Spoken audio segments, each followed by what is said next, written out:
Alright. So, our party began. Some having met each other before, some new acquaintances, and all of them having just finished from a rather rough and tumble job involving bears and some dynamite. You guys quickly decided that hopping on the nearest cart and getting out of Dodge as quickly as possible was the best idea for the lot of you. And so, on the back of old Trev's cart, you guys made your way through the woodlands known as Thistlewood. On the journey, he did mention that the main hub of the local surrounding hamlets and towns is his next destination, and he was transporting some goods from the various farms around, including a large crate of meat, to the market with hopes on selling it. On the way, however, you guys were ambushed by hyenas and some form of upright, animalistic creature. With a very nervous tick, tick, it continued to steal the crate of meat and dart off into the woodlands. Giving chase, you guys actually split up and found some of you falling into a trap that he had left behind. As the dust settled, an unknown underground chamber had been made visible, to which the four of you, not knowing what to think of it, decided adventure was on the plate and delved into the murky blackness below. A couple of traps were triggered, a couple of investigation checks were made, and eventually you guys came across a large altar. It took a while, but each of you ended up putting both arms, into this altar and twisting the hands, in unison being racked with an intense burning up your arms. A moment of inky blackness, and four words that echoed in your mind. Devour, despair, darkness, and drown. On your way out, you found that the altar itself had triggered some form of trap, and the entire area flooded. A large battle with a giant octopus took place, getting battered and beaten and rendered blind in the oily blackness underwater. People nearly fell. People very nearly got lost. However, you all managed to escape back to the stairs and have broken the surface of the water. You've been given a moment to catch your breath, coughing and sputtering, but you're alive. What would you like to do?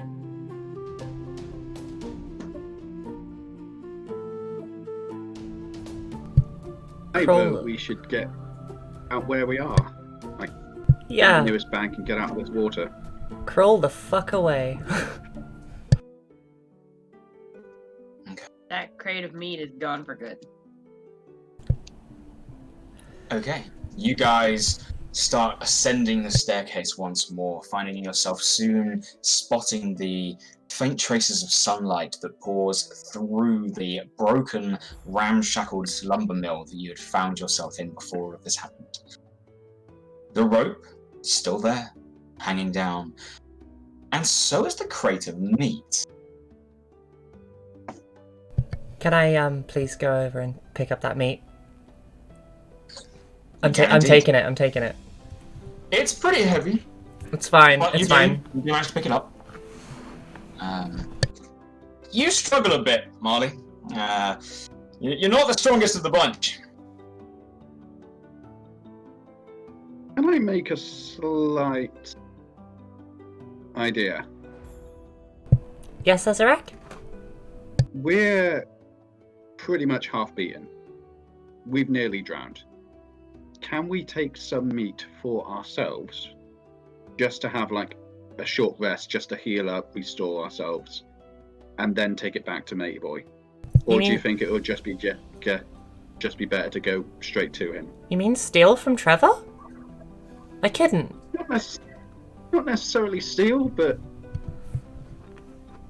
sort of heal up ourselves. I mean, he saw what we were fighting. I'm sure he won't mind if we, like, some. I'd rather get his permission. That's fair. That's fair. I'm sure we can find something around here to eat. I mean, we're surrounded by the wilderness. What could there possibly not be? To be fair, we did just fight an octopus in the middle of what I can only assume is a forest.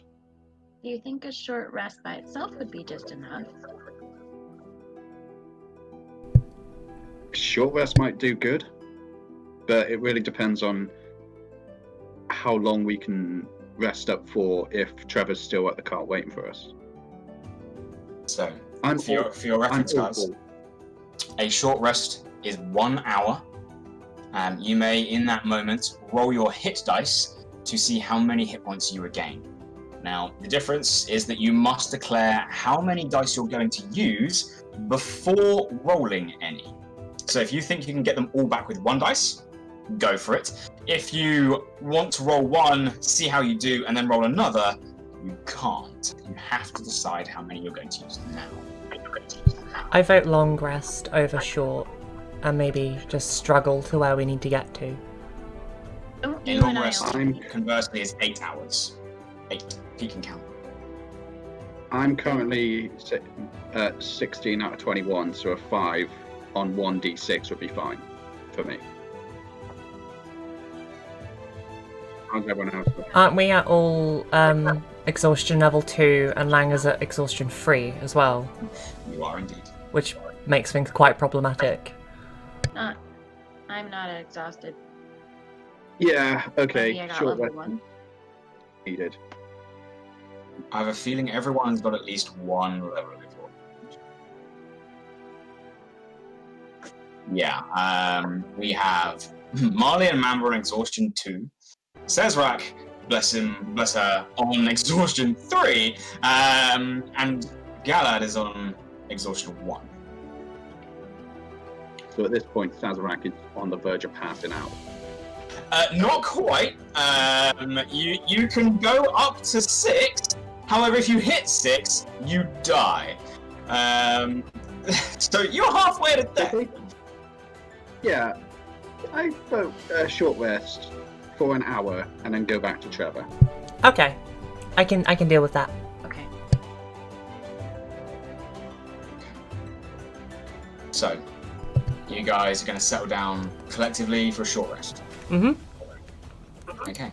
If you'd like to roll hit dice now, guys, you may. Whenever you roll a hit dice, you add your Constitution modifier to that roll, and that is how much health you get back. Hit dice D6, right? For the Bard and the Rogue, you guys have a D8 hit dice. Cool. Our Resident Wizard has a D6 hit dice, and our Ranger has a D10. Damn. What do I roll to get rid of the levels of exhaustion? Or To get rid of your exhaustion, you will need to take a long rest, which means poor Saz is in line for a 3-day rest to recover all of it.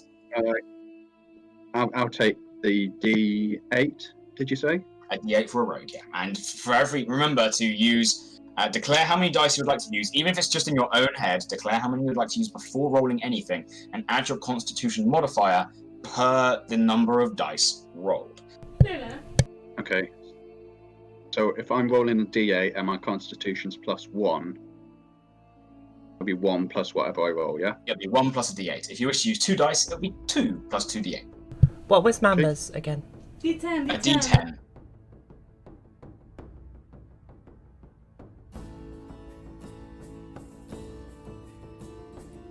Good. Plus the 1. You guys settle down for a moment, just slumping down against the stone and rubble. As you do, taking a look at your equipment and your packs, you do notice that in your pockets and in your equipment bags, you all have rations still, having topped up on the journey here. I got a whole 2 hit points. I'm pretty happy with my short rest.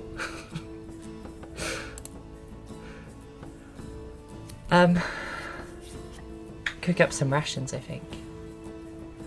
Cook up rations. Yeah. Cooking up rations will help you when you take a rest, and you will not gain hit points if you do not eat. Okay, cool. Yeah, that's fine. However, the action of actually eating, unlike Skyrim, does not heal you for anything.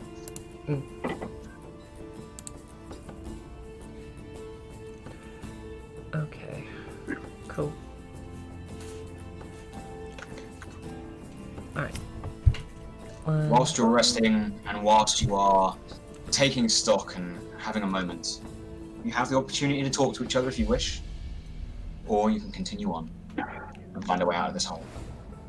I think I'm gonna sit there and I'm gonna hum a little tune, just like.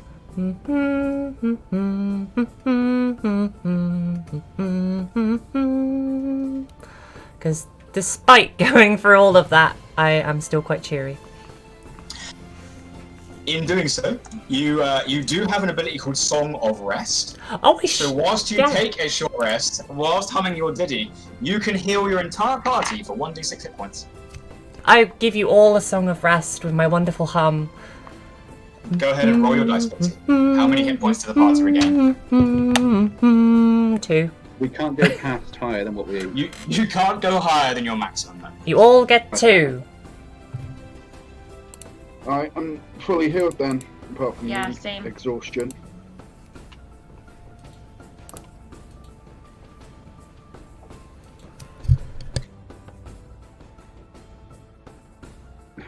Spending a moment in silence, nothing but Marley's hum echoing out of the hole. You guys do recover a little bit, and you are left with your crate of meat and a rope leading out. I think Take the rope. I stand up, I stretch, and I usher everybody over to the rope and start climbing. Okay. Climbing out one by one. Sorry, one more. I said I make everyone go ahead of me and then tie the meat box to the bottom of the rope before I climb out. A very good I was idea. I having a didn't think think this about ahead. I was thinking about that. Who is the smallest? That'll be Mamba. Mamba, how about you get on top of the crate, the rest of us climb up, and that way we just pull the rope with you and the box at the same time. Okay. It's not an arduous task. Although the crate itself is heavy for one of you, 3 of you pulling is not a difficult feat. It doesn't take long before you guys hoist the crate out of the pit and untie your ropes and are ready to go. Okay. It's the long Nice. trek back the road. Go for it, Wilma. I grab my rope and put it back in my inventory before we leave. Good. Regain your rope. As you guys begin trekking back down the path, the rather windy, unruly and chaotic path that Tick led you here with the 2 of you that were tracking last time and Mamba's knowledge of woodlands as a whole, it's not hard for you guys to start making your way back to the road. As you're going, you begin to hear and feel the light trickling of rain. Looking around, and in the areas that you can see through the canopy, the skies are getting grey. Rain is on the way. The further you walk, and by the time you reach the dirt road again, the rain has now started to pour in excess. You guys are getting battered by the weather. It is cold, it is overcast, and it is very wet. As you begin wandering down the path, following the trail, there is a moment of relief as, not too far down the road, a couple of 100 yards, you begin to see the now covered with a thick, heavy white canvas wagon hanging almost off the back, one leg inside the wagon, the other holding on in his frail state. Old Trev. Oh, you made it! Oh, I thought you were all going to get eaten, I'm not going to lie. Trevor, are you okay?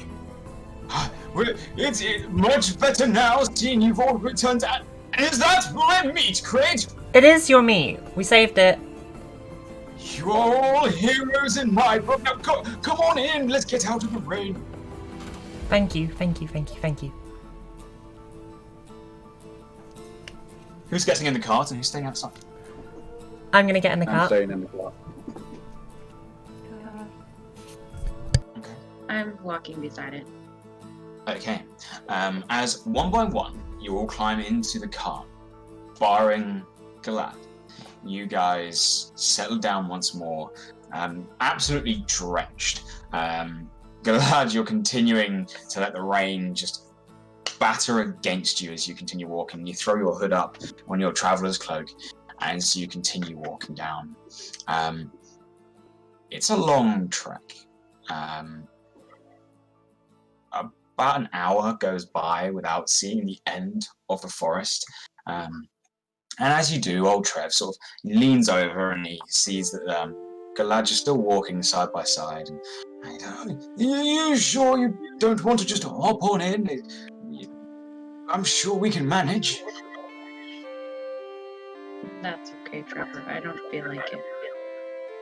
Oh, very well then. Can you please make me a perception check?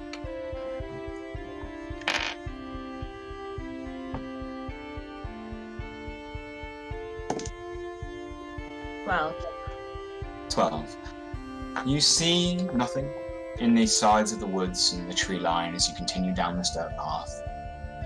The overcast weather now just making it a lot harder to spot anything in any of the brush nearby. However, as you're walking, you do begin to see the abundance of thistles in the nearby area, starting to understand where the woods got its name from. Old Trev once again leaning over. I think it shouldn't be too long now. It's about an hour. You look like you're all pretty tired. Is there anything you'd like to know about the town? It's called Thistlewood after the woodland, by the way. Do you know if there's anywhere we can go and stay, Trev? Go and stay? Well, there's 3 taverns in Thistlewood. You've got the Dawnfire. That one's over in the Eastern Residential District. You've got the Dusklight. That's in the Western Residential District. But if you're feeling a little bit more fancy, however, or you just want to avoid the west-east politics of the town, it's quite severe. You'll even see when I get there. You can go to the Courtyard of Revelry. You can find the Buxom Arms there. What's the Buxom Arms like? It's quite rowdy, actually, but you don't tend to get as many of the infighting that the town has. It's just a little bit more lively, a little bit larger. It's in the Courtyard of Revelry. Did I say that already? It's quite the place to go if you're looking for a little bit of a party. I guess. Yeah, that sounds wonderful. We could all use a bit of a break. We kind of ran into a spot of trouble, and it's been a time. Do you know if they have a stage for performance? The Courtyard of Revelry has many stages. The Buxom Arms definitely does. I don't think the festival's started yet. It shouldn't be too long, though. I think it's in the next week or so. But there's always a place to perform. What kind of performing were you after? I kind of specialize in music and poetry and things like that. But my friend Mamba here used to perform on a trapeze. That's quite the feat. I don't think I could do it with my poor old bones now. You might want to check the festival when it's on. Like I say, it shouldn't be too long. I think it's in about a week. Did I say that already? You did, but it's okay. Okay. Well, you'll see when you get there. I've not been in a while, but it is right next door to the market, so I can drop you all off there, and you won't be able to miss the courtyard. It's in one of the 2 old forts. You've been so kind, Trevor. Thank you. Oh, you got my crate of meat back. And you've kept me company all this way. I'm pretty certain old Trevor would be hyena food right now, if it weren't for you. Well, I'm glad you're not. So am I!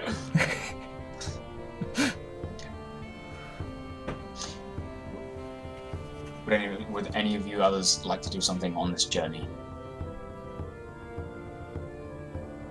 You can see Saz in sort of like the middle part of the car with like her hood up. Like, she's sat upright, but you can tell that she's tired, she's irritated, so she's just going to let whatever happens.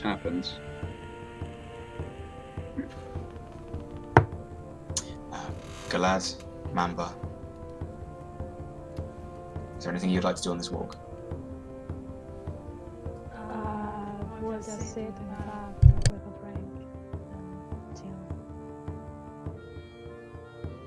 I just walk silently beside the cart, seeming really pissed off. Okay.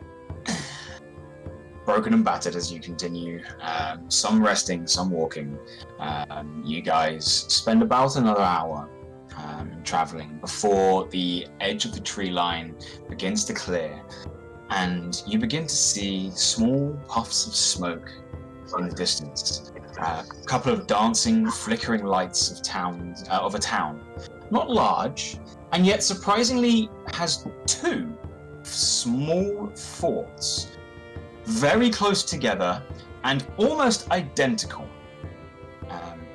As you continue down, the road widens out, and you begin to see fields and farmland stretching out all around this town, with the exclusion of the Thistlewood itself. It doesn't take long before the road begins to get a bit more bumpy. It looks like some stones have started being thrown into the dirt in order to try and maintain some form of permanence as you continue. The road keeping its shape a lot better, though not as comfortable. As you enter the town, you see these two large forts. One seems to be into the northeast corner of the actual town itself, the other in the southwest. There are three large residential districts, two of them in a similar state of mild poverty, one in the east and one in the west, and then the central residential district seems to be a lot better off. The houses are actually made of brick and seem to have better roads. Ooh, my music just got excited there. Roll initiative. I mean, no. As you continue down, you do notice that on the south side of the residential district is a very large open-air market. It seems at this time that it's not busy at all. At this point of the day, you guys you're starting to approach dusk. You guys have been traveling for quite some time and spent a fair bit chasing your way through the woods. And the light, what little light you can see through the overcast clouds and the downpour of rain, is beginning to fade. Trev continues to bring old Betty around the dirt roads and pulls up amongst a field of small tents and stalls. You hear him rap on one of the posts of the cart. That's it. We're all done now. I'll get this all unloaded. Thank you all very, very much.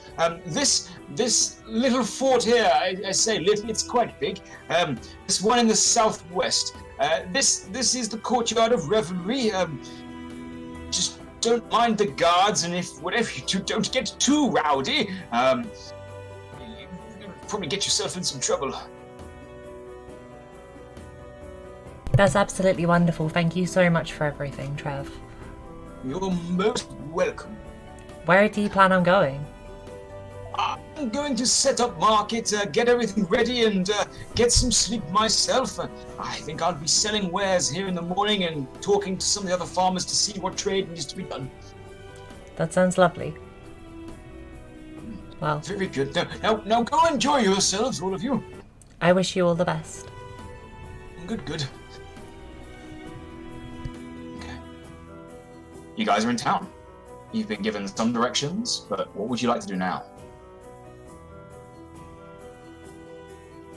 If it's okay with everybody else, I think I would like to go to that tavern. As long as the tavern's got a room and a stiff drink, I'm fine with that. Exactly. I will do a drink. I'm just kind of following without saying or doing anything else. Okay. You guys, it's very hard to miss. This is, for all intents and purposes, this fort is a small castle, to the point where the stone walls do rise up quite high, and there is a gatehouse down the road. The portcullis, although rusted and under extreme disrepair, is raised and does seem to be functional, at least. As you guys enter, you can see 5 large buildings. It looks like one of them used to be a stable, however, it doesn't seem to house any animals right now. You see 2 smaller buildings. One has a small wand on a wooden signpost out front. The other is actually shut up and closed at the moment. Finally, you see the final 2 buildings. One of them looks more like a stage house. You see a rather lavish signpost out front of a red set of flowers, and underneath is written the Crimson Belladonna. You do notice that in the awnings are several rather scantily clad ladies, and a couple of patrons that seem to be going in and looking around quickly before they do to see if they've been recognized.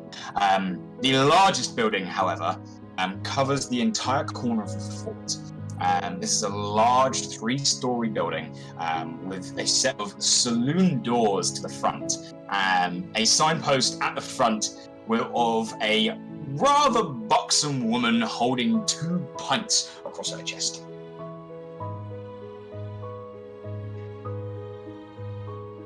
Would that happen to be the entrance to the place that we were going to be going? Taking a look, you do see the words "the buxom arms" written underneath, and there does seem to be a sound of revelry coming from inside. You can hear some music, you can see the lights on. There are people pouring in and out. I think I'm going to run up to the buxom lady and strike a conversation.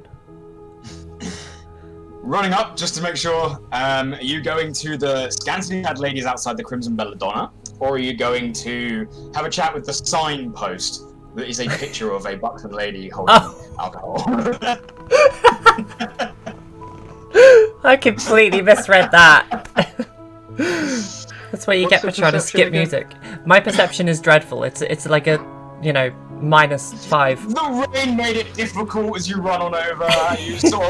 You were ready for a conversation, you were so ready, and then you realise the mistake and just whistle and have a look around real fast to see if anyone noticed.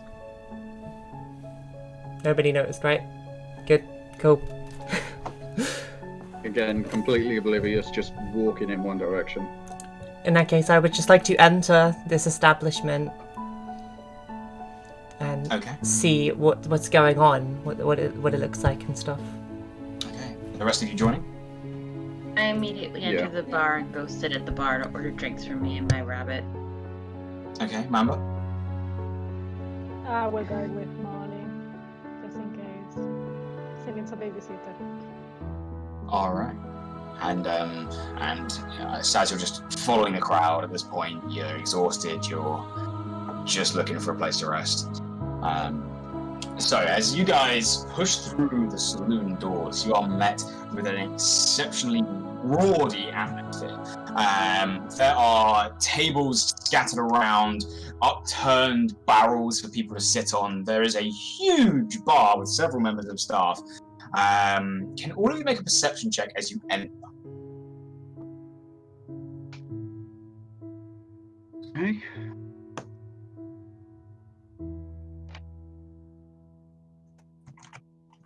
I got a 16. 11. 12. 12. 13. 13. Ooh, we've lost our soundboard. all of you step through the doors, and it's not difficult to see the amount of people here. Most notably, you can see quite a large half-orc behind the bar, cleaning one of those forever dirty tankards, but he seems to be having some sort of joyous conversation with several of the patrons.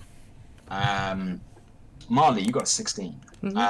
Looking around the room, you do see in one corner there are a couple of guards that seem to be off duty. Their weapons are down by the side, and they are drinking and just having a long chat with each other. In the other corner of the room, you see quite a busy table. There's a rather large crowd of rough-looking individuals, and for lack of a better word, they just look like thugs. Each of them the typical manly man, a labourer, and in various forms of ragtag and rundown clothing, all of them throwing their weight around and sort of crowding around this one table. Sat amidst this crowd, however, you notice a much smarter dressed man. He's got his hair slicked back and a rather nicely groomed and oiled goatee. He's wearing a very smart white shirt under a bright red waistcoat. The waistcoat itself is gilded with golden trimmings. And as he sits there, he's sort of panning a coin between his fingers. More importantly, stood behind him, you see a second figure.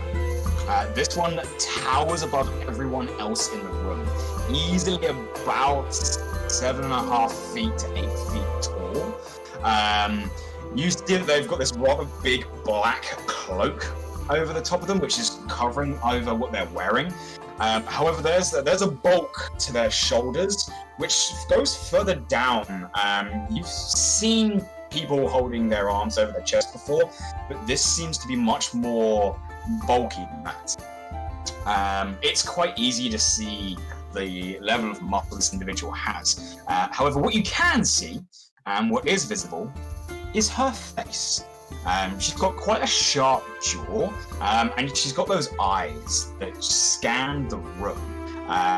There's this fierceness behind them, and at the same time, this very subtle feminine gaze.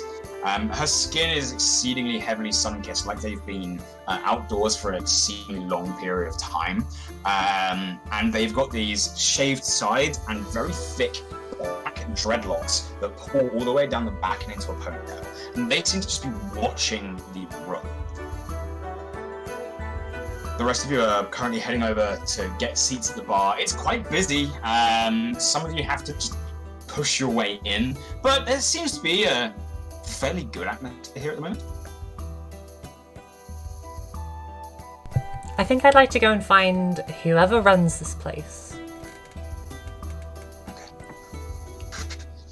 You approach the bar and having a quick chat with some of the staff. You they generally all point in the direction of the half-orc, and they go, "Oh, that'll be Tom." He seems pretty busy at the moment, but what would you like to do? I would like to strike a conversation with Tom. Alright, what would you like to say? Bear with me. Sorry, music's just being stupid. Make it behave. Oh.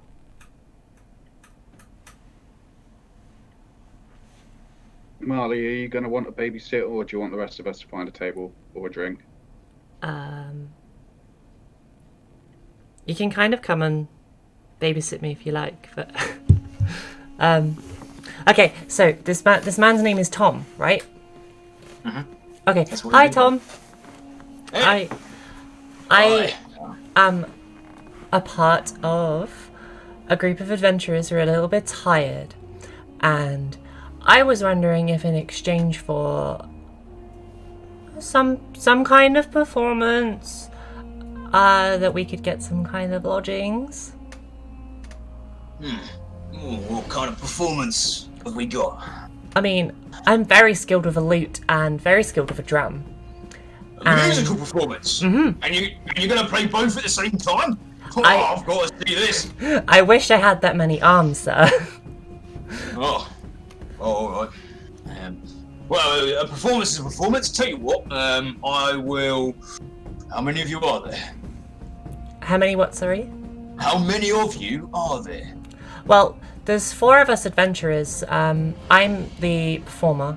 But my friend Mamba does do a wonderful trapeze trick that I'm sure you'd absolutely love if you had a trapeze, but I don't think you have a trapeze. Yeah, I don't think we could fit a trapeze in here enough. But the performance sounds good. Tell you what, for the 4 of you, depending on how good your performance is, how about we say 2 rooms for half price? Basically, pay for 1, get the other 3. That sounds like a lovely idea. Thank you, Tom. All right. Get your drinks on. What can I get you? And we'll set a stage.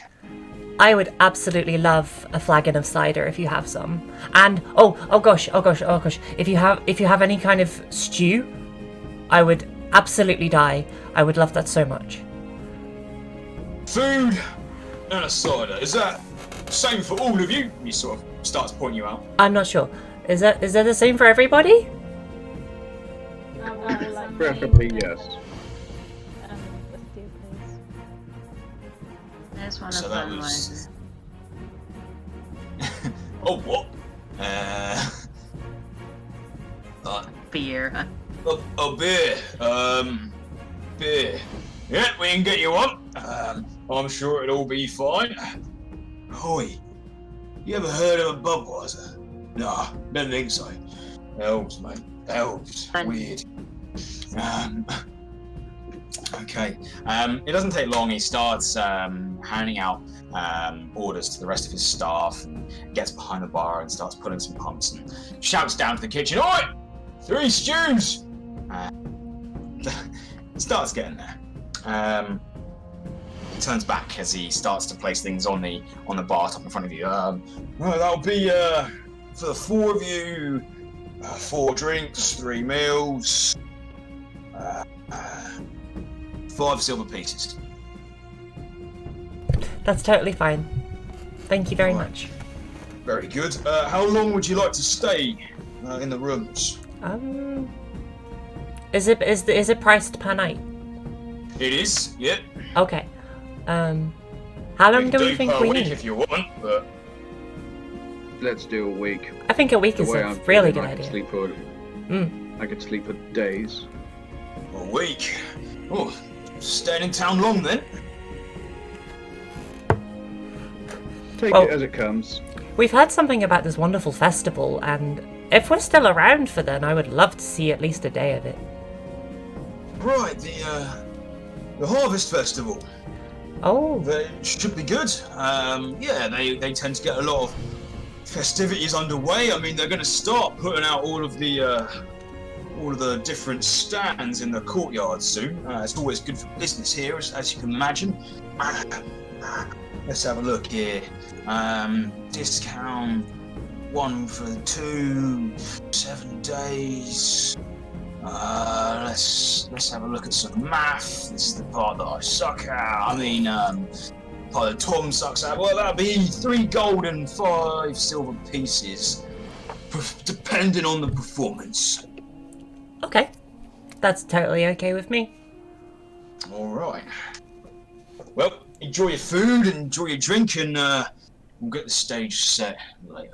Thank you very Before much, you sir. go, Yeah. how much paper have you got? How much paper do I have? Yeah. Well, we don't tend to need much around here. It's all in the noggin. I'm pretty certain I can maybe rustle you up a napkin or 2. I'm going to say there's not a huge performance deal, but I am very skilled at origami. So I don't know the whole paper folding thing. The paper thing, right? Yeah. What would I do with it? Well, for our piece or whatever. Just something to get a bit of extra cash in case you know any of your clientele which have the artistic taste. Artistic, right? He sort of looks around and he looks at all of like the upturned barrels and boxes for chairs and the general decor of the room. Well, I'm sure it's a mighty fine skill. I'm sure they're lovely, but I ain't got much use for paper around here, I'm afraid, even pretty bits. That's fair. Do you know anyone that might have? That kind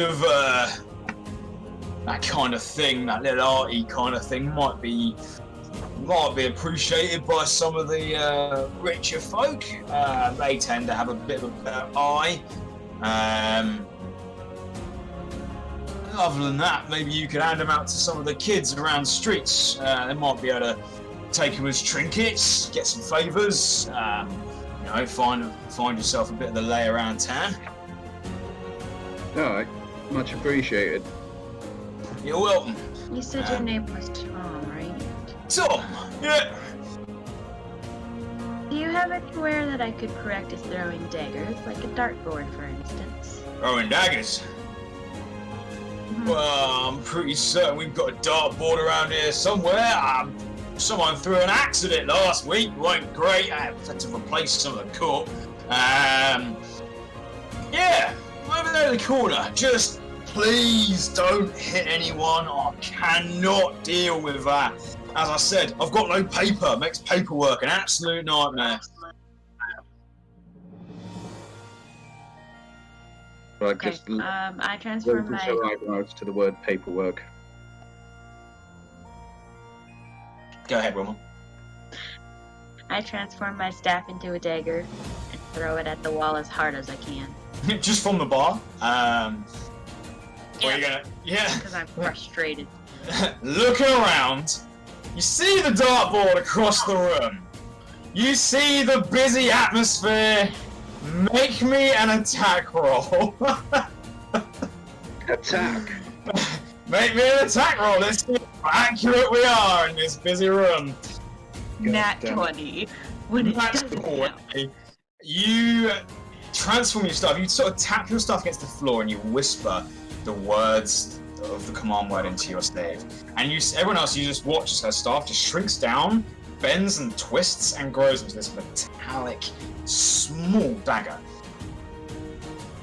Galad flips it up into one hand, holds it by the blade, and just hefts it. It's not dexterous. It is a throw of pure frustration, and there is a general from the crowd and the patronage as it skims past someone's nose through a conversation and embeds itself in the wall with a loud thump next to some poor bugger's head. And he sort of looks at it. Okay, okay, you just had to say, "I'll get out of the way, I'll get out of the way." Okay, I recall it back to my hand and then go to our room. Okay, you go to recall it back into your hand and realize it's your staff and not one of your shadow daggers. You can't recall it back. You just wander through. There is a very easy path as you walk through this crowd. It's almost like parting the Red Sea. People just get the heck out of your way. And you just wander over. It takes a bit of effort to dig it out of the wall. But yeah, you with relative ease.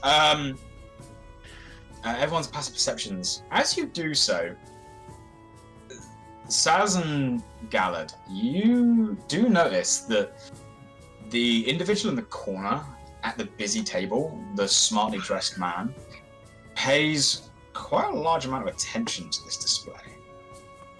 Raises an eyebrow, and although he's talking to those at the table and seems to be playing some kind of game, his eyes are watching you. I just kind of look at him with my bored expression on my face as I make my way up the stairs to our room. This was the interesting gentleman with the really nice coat, right? Yeah, the very fancy waistcoat, smartly dressed. But yes. I notice him, but I don't pay attention to him, if that makes sense. Literally just glance over and just carry on walking. Okay. Hello there, sir.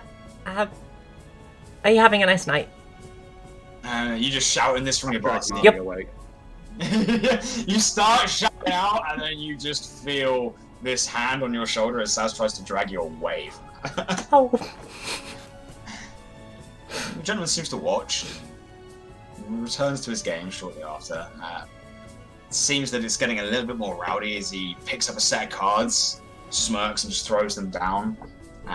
It looks like there's a lot of people who are rather upset at that table, but the game is continuing. Some form of money is being exchanged. You guys, are you eating at the bar, or are you going to settle down? I'm gonna stay at the Settle bar. down. Okay. Mamba? Yeah, I'm staying in the bar. Okay. Saz, you're going to go and find a table. Are you going to find an empty one, or are you going to find a busy one?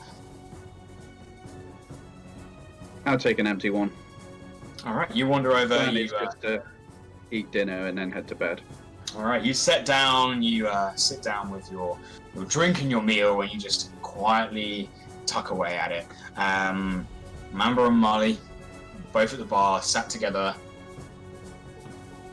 eating and drinking. Is your plan similar? Is it to eat and drink and go to bed? Or after a performance, obviously? I think, yeah, I plan to. I think at some point I would definitely like to talk to that very intriguing man. I was thinking to talk with an intriguing man after eating. That sounds like a plan. There we go. Okay. You guys finish up your meals. You see that the stage is still being put, set, ready for you for your performance. And drink in hand, you stand up. You wander over to the table. What would you like to say? Sorry, I hope I don't. I hope I don't interrupt anything. You just look very important, and I thought that I would say hi to you because we're new in town, and I'm going to be doing a performance later. And yeah, I'm sorry, I'm slightly intimidated by your presence. Hi, are you okay? I'm having a grand evening, actually. I'm sure these gents that I'm gaming with are having just as much fun. One of the other patrons just slams their hand against the table. You're a cheat! I want my money back! Oh, gentlemen, we're in the presence of quite a charming individual. They're going to be entertaining us later tonight. You should probably settle down, my good man. And as he sort of leans back and sort of draws another card from the pile. Tell you what, how about you guys, the two of you, you and your charming shorter friend, sit down, enjoy the game with us. I think I'd like to watch for now. I don't think I've seen this game played before, so I'd love to learn. Very well, feel free. Have a seat. Oi, you, make some room, will you? You're wasting space. One of the gentlemen just sort of stands up. He's not quite happy, but at the same time, there's like a quick hustle away from the table, knowing that he was already losing. What about your friend here? Sorry, I've been incredibly rude. My name is Marius Cordell. And you are? Nice to meet you, Marius. I am Marle Aloro of Aloro's Magical Menagerie. I don't know if you've heard of it, but we're a traveling band of mixed, but mostly elves. Right, that sounds quite wonderful. And your friend? I'm Black Mamba. I've been traveling with Marle for a long time. That's all I can tell you. See, some mystery. I like that. Mystery is the aim of this game as well. You see, you need to, for lack of a better word, trick and bluff your opponent into playing their hand first. However, if your hand is greater, you're going to win by going first. If your hand is lower, you have one chance to make it higher before revealing. Otherwise, you're done. Here, let me show you. As you sit down, you watch. You see the much more gruff gentleman, the band of thugs across the table sort of lean in, grabbing their beers and slugging them back, spilling it over their faces. And Marius sort of sits there. He's got a glass in his hand. He sort of picks it up, takes one look at his cards and sets them down. And let's see how he does. I would like to do an investigation check to confirm that they're playing clean? So you can make a perception check, or because if you wish to investigate, you're going to have to literally go in there and look at cards. Yeah, perception, yeah. Perception. Make a perception check for me.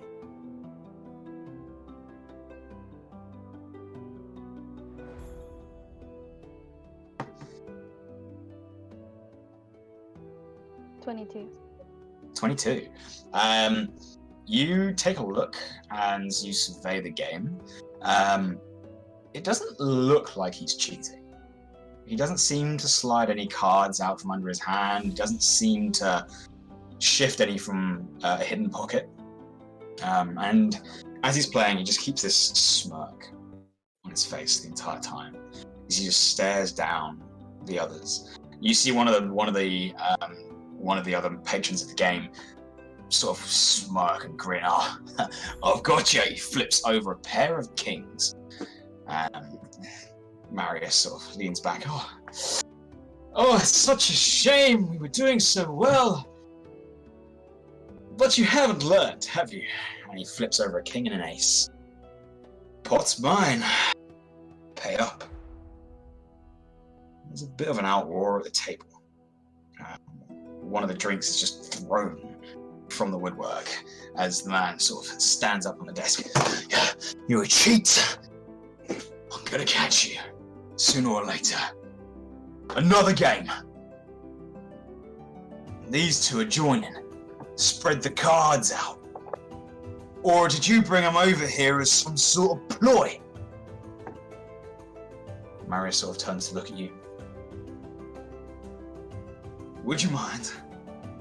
If someone's feeling a little hurt, you should probably let him know that it's a gentleman's game, and I am very honest.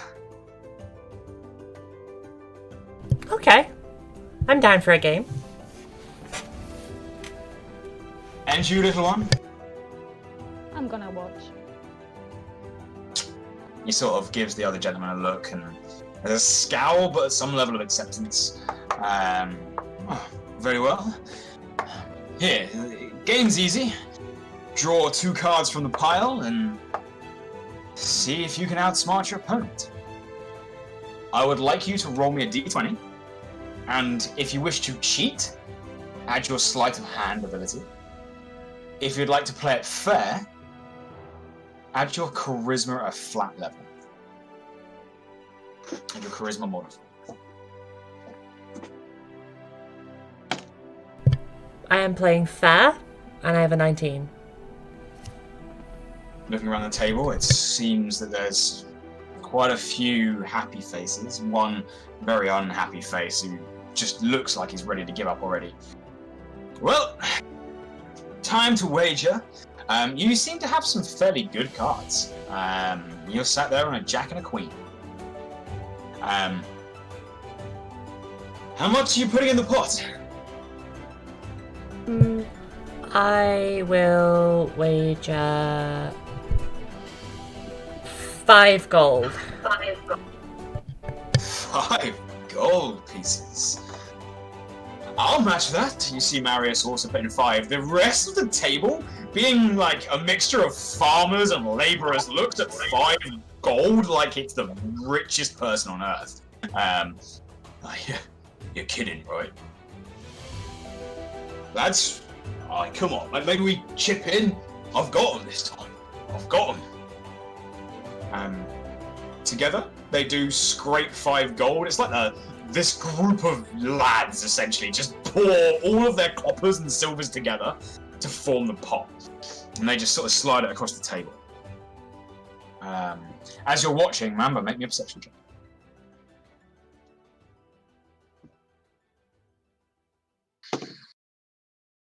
$12. Okay. The round of betting goes round, and you all sort of stare each other down. There's a couple of exclamations of what each other have, trying to bluff your way. Marius sits back and says, well, I'm not going to lie, I've got a pretty good hand this time round, but could have been better. I'd like to add another gold to the pile. If your hand isn't so good, why add another piece of gold? Because as good as my hand is, I think you've got nothing. And our friend across the table here, he's definitely got squad.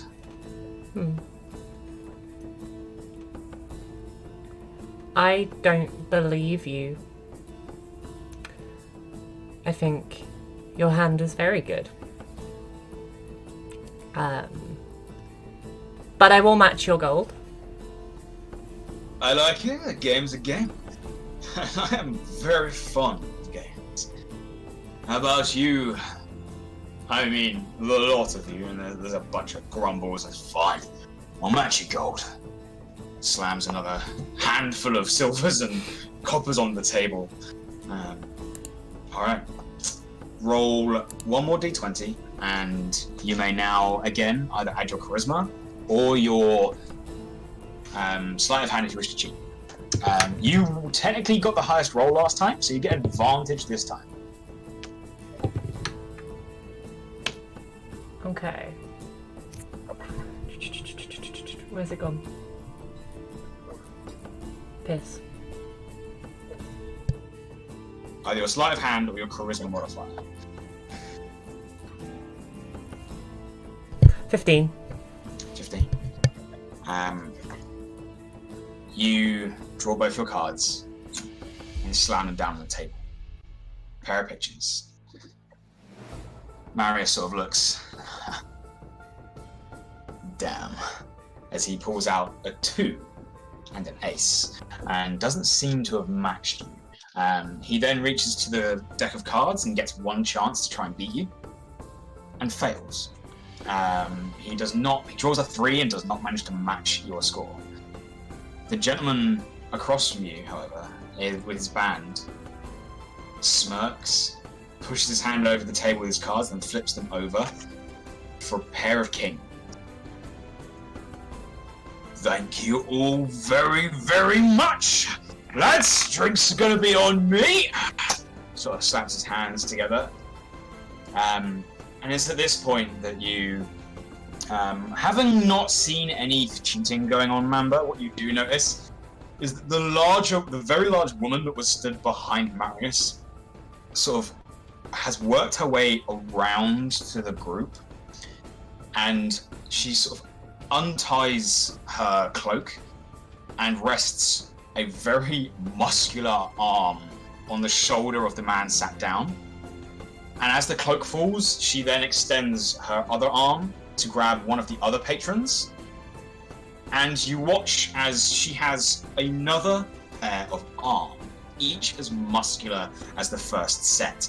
She reaches her third arm into the gentleman's pocket and pulls out a king, and reaches the other into the other gentleman's pocket as well and pulls out a fourth king. I think that it was not Marius I should have been expecting to cheat, gentlemen. In my home, we cut the hands off of thieves and then feed them to the sharks. It's time you all left, and your earnings stayed put. There's a moment of tension at the table.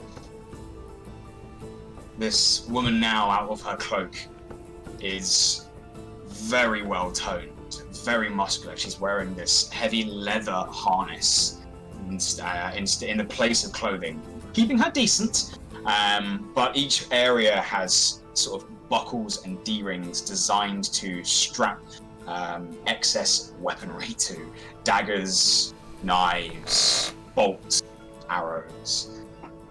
Her boots are heavy, ironclad and covered in fur, and she's wearing simple hide trousers. The men sort of look around. They look about ready to fight. Is there anything you'd like to do? I feel like, I'm addressing this to the table, I feel like the winnings for that last round probably should go to the person who was second in the game. Marius sort of leans back. I'm inclined to agree. Without cheating, your hand won. I do despise cheaters. Gentlemen, I'm pretty certain you should leave. My Morok friend here will happily rip your limbs off. Rieger, I'd rather you didn't. The men sort of look around and slowly get to their feet. As described as a Morok, seems to be an information to their race, sort of backs away and lets them go. There's a lot of grumbles as they begin to leave. For a bunch of cheats, they sure did lose a lot. Well, you see, it's quite a common scam. Lose a bunch of games, wait for the pot to get big, draw others in that look like they might have a little bit more money, and then play your hand. But, I must admit, very well played. Why, thank you. You do regain your 6 gold pieces and gain another 12 on top. Nice. I might have noticed that you came in with a group. 4 of you, am I right? That is correct. Good. Pray tell, my friend Rieger here and I. Rieger, please sit down. There's no threat anymore. I'll look after your battle axe. That's fine. But yes, we're also new to town here. Hunting a bounty.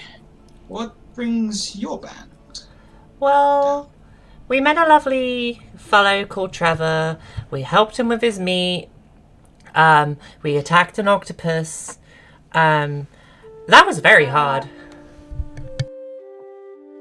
I put my hand in Marle's shoulder to stop her to tell everything to a total stranger. Oh, should I not be? Oh, I'll keep stum. We're here for the festival. My dear, I know the aim of the game was to lie and deceive, but here for the festival, very well. I have yet to meet a festival goer who has fight with an octopus. But I will give you the benefit of the doubt. Festival's not for another week. Though, judging by the bow over your shoulder, and he points to Mamba, as well as the weaponry you carry, yeah, I get the feeling there's more to all of you. The festival is a week out. What plans do you have in the meantime? Mostly relaxing. See the town. I've never been to Thistlewood before. Us neither. But seems that so long as you don't get yourself caught up with fixation on one of the 2 residential districts, it's a fairly polite town. Stay out of the court of law if you can. It's the other fort along the way. Oh. Unless, of course, you're up for adventure, in which case the captain of the guard has a rather large bounty out there. I'll tell you what, I'm going to be quite forward with you all. My friend Rieger and I are bounty hunters. We've got a job from the guard captain to hunt down a trio of gnolls. There's a skittish quick one by the name of Tick, a smarter one, which I know a smart gnoll is quite out of the ordinary, called Tack. Oh. And a bigger brute of a gnoll who has a fascination with eating people's feet, called Toe. Oh. Aptly named. Tic Tac and Toe. I wanted to know if you were planning on taking this bounty. I can't really speak for my group. I just like talking to people. But I'm sure if we discussed, I don't know. Maybe it's a possibility. We have some skilled people with us, so. For people who fight octopuses in the middle of woods, on their way here. I already have a feeling there is an aptitude for adventure. So, if you and your party decide that this bounty is worth your time, how about a deal? I like deals. Rather than race against Riga and I to complete the bounty first, take half of the earnings and split the other half with us, and we'll do it together. I'm not looking for an answer now. Please. That's good. Enjoy your evening, finish your meals, get some rest, you look exhausted. Talk to your friends and let me know in the morning. Does that sound good to you, my dear? That sounds very good. I will confer with my group. Perfect. Then, enjoy your evening. It looks like Tom is nudging you towards the stage there. Oh, I won't keep you. wonderful, thank you. I hope you enjoy. Looking forward to it. You sort of take a quick glance at the Morok, this four-armed brute of a woman, as she sort of gives you a fair amount of side eye, like not trusting you yet, as you leave the table and head over to the stage. Is there anything else you guys would like to do before you begin your performance? I'm good for now. How much of this do I notice? How quickly did you head upstairs to bed? I was still eating my meal, but I'll probably just head up straight up now. Okay. Like, I saw Marle and Mamba talking to the guy just as like the watchful eye, but then after that. Yeah, would you have, having seen the game play out and the mild threat to the table, would you have stayed for longer, or would you have left once they were alone? I would have left. Okay. So you saw the conclusion of the game and missed the rest as you headed upstairs to room.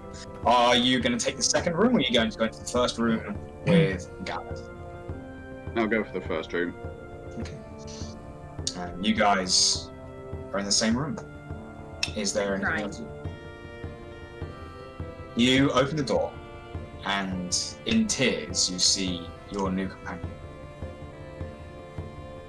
Their rabbit, Jodie, sort of almost cuddled against them, almost without a choice, being cuddled.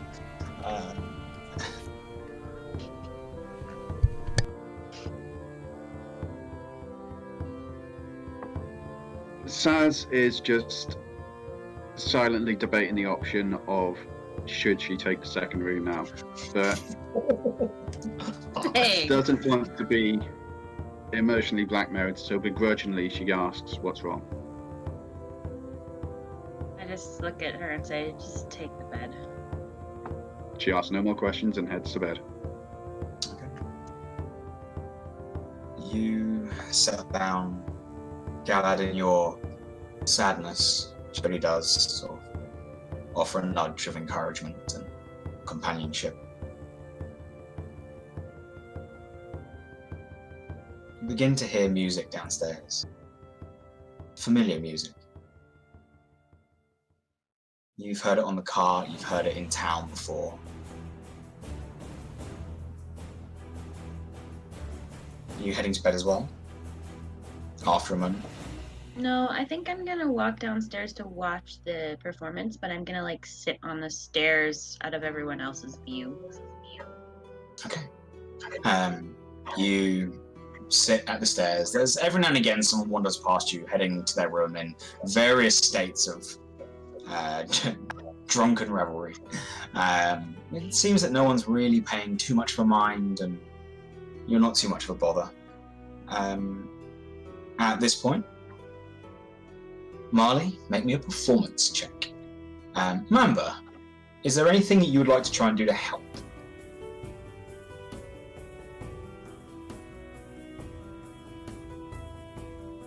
You want to play the drum? Maybe Kara and I can dance.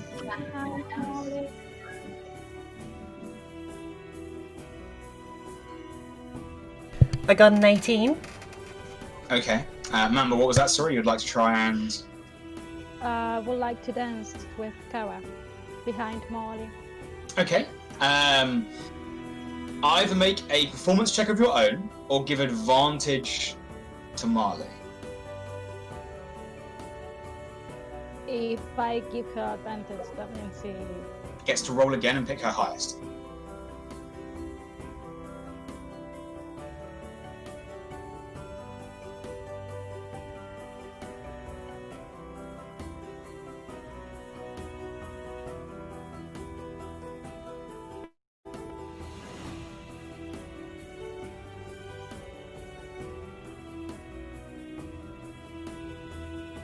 I will give Marle advantage.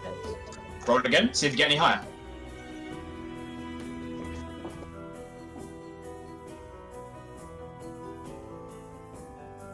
Yeah, 18 it is. The performance is really good. What kind of a mood are you trying to put this tavern in? Happy, jovial, sunny, spring. Nice and bouncy. Like a bouncy one, almost a foot stomper, but Yeah. more of yeah, cool. Yeah, you begin playing. Your lute strums, Mamba dances, holding her cat as she does, and it doesn't take long for the entire room to either be up and singing and joining in, or stamping their feet against the wooden floor.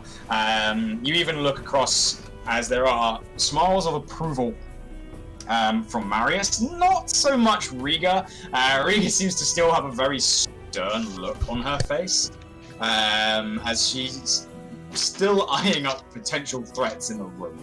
However, the building is in fits of joy. And it doesn't take long for Tom to give you a nod and say, "That's it. You've earned your room." Thank you, sir. Is there anything else you two would like to do, or are you going to head to bed? I feel like I'm good for now. I'm gonna enter trance and stuff. Okay, you guys head up to the rooms. There are 2 rooms. You peek your head into one, and do you retreat back to your room, Galad, before it finishes, or are they going to find you on the stairs? Yes. Yeah, it lightens me up a little, and I go back to my room. You open one door and you see Saz and Galad in there. There are only 2 beds in each room, but you do have the option to stay there if you wish.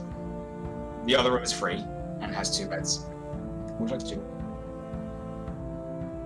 I go to the second room, I guess, with Marle. Okay. I think, am I in the room with Galad?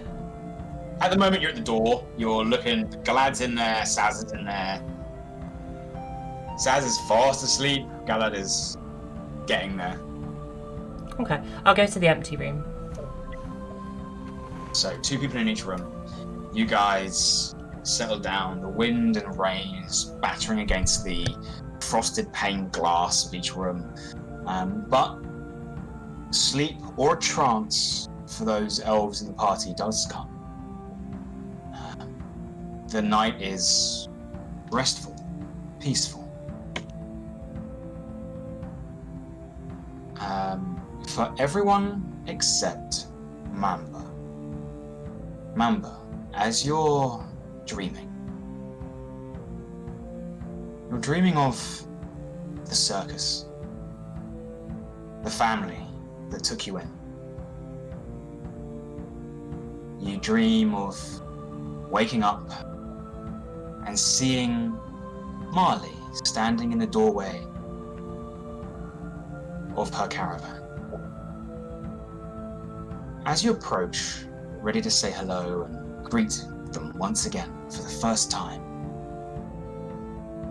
you watch as the entire caravan sinks into a murky black cloud. Your dream grows dark and far away, and yet at the same time so close. a single green eye opens in front of you. You try and look away, but can't. You try to move, but are rooted in place. And you simply hear an echoing voice in your head. Despair. Before waking up in sweats in the room, Marle peacefully tranced nearby. Your night is restless, but you do manage to get back to sleep. And all of you may remove one level of exhaustion. All 8 aside from Galad, so if there are any missing hit points, you may regain all of them now. And you all regain half, rounding up your used hit dice. So if you've used any hit dice, you get half of your maximum back. If it was 1. Rounding up, so you'd get 2 back if you've used them. So I'm all good though. You're all good. You're already at top your maximum hit points. If you're missing any hit dice, you will regain at least 2, which hopefully should set you all back to maximum, unless you use all 3. Yep. I only had the 1 to use anyway, so. I actually think on D&D Beyond, if you just hit long rest, it will set them all back for you. So you should do it. Cool. Cool. Do that. Okay. You guys wake to a much quieter building. You're in your rooms. The day is yours.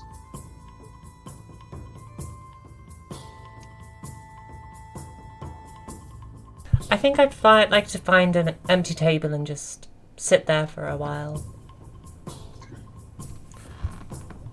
And... And who wakes up first, me or you? Okay. In theory, the elves will be awake before you. Okay. Bear with me half a second. Okay. So, my skin is about to get very pale. My hair is going to change from the blonde that it once was to jet black. There is powder all over my eyes, black powder, and a big war mark on the right hand side of my face. I have brought a change of clothes with me. It's a loose but feminine kind of shirt and some pants. So there's a little bit of crop at the hem, kind of like what I'm wearing at the moment. My eyes remain forest green. I am now in autumn, and if the party could address me with she, they pronouns, that would be wonderful. I wake up and follow Shifting. Marle down for breakfast. Mamba says, I go to speak with Tom. I want to find out if this town has a library. I would like to study the origins of the town. Just making her way downstairs to get some breakfast. But while she's waiting, she's just around with a napkin. okay. You all head downstairs. Are you going straight out, Mamba, or are you gonna sit and eat with the others first? I go straight with Tom. All right, you go straight to Tom. Mamba, just before you go, wouldn't mind staying for a bit. I feel like there's something we all need to discuss. Yeah, of course, I'm going to talk, yeah. I'd like to usher over to Tom very quickly. So, Tom, I would absolutely love, actually, if we could have some meat, some bread. I'd love some vegetables if you have some. Oh gosh. Is this all to go? Who are you? I didn't see you go upstairs last night. Are you sure? Oh gosh, yes. This happens. I'm sorry. I'm Eladrin. Your hair changed. Your face has changed. Yes. I don't quite get this. Have you- I walk up to them and say, "She's the one that sang for you last night." I did. Just- Oh, my. Changes. Well, yeah. I mean, after a performance like last night, you let me know what you need. I'll knock a little bit off the price. That would be wonderful, thank you. What would everybody like? Because I don't know about any of you guys, but I just really want a lot of food right now. I'd like to have a drink or two for the road, please. Oh, that's a good point, actually. Could I get a water skin of cider, please? Water skin of cider. You guys out for a day drink, are you? I do love a day drink, sir.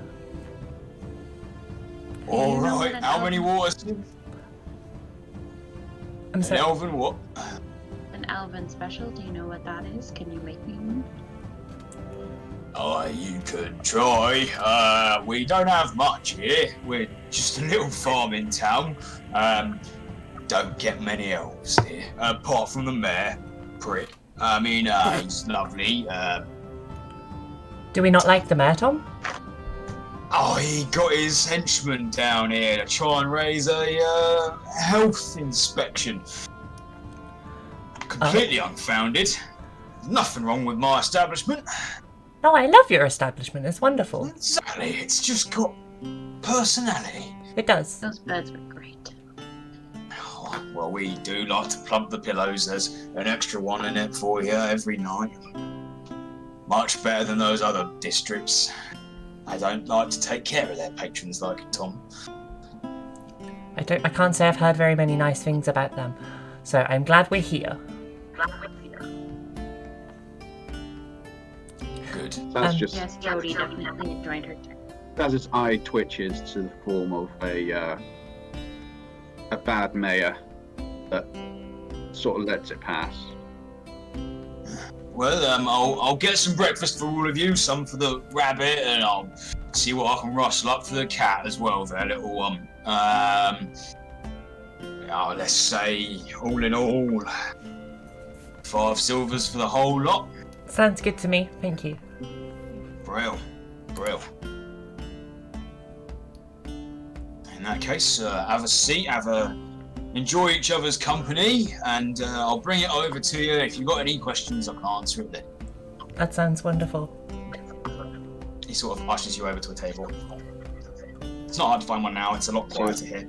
There's a couple of patrons passed out on tables here and there, but a couple of others eating breakfast. There's no sign of the bounty hunters, but you are alone and you have your own table as a group of 4. How far are we away from other people? There's a lot of tables here. It's a very big building. You are more than welcome to find your own table with some distance specifically. Cool. I would like to do that and gesture the others towards that table. On the way to the table, can I see if there's anything helpful near us? Like, just trinkets, stuff that could be nice or useful. You're looking around to see if anyone left anything behind that you could scavenge. Yes. Make a perception check for me.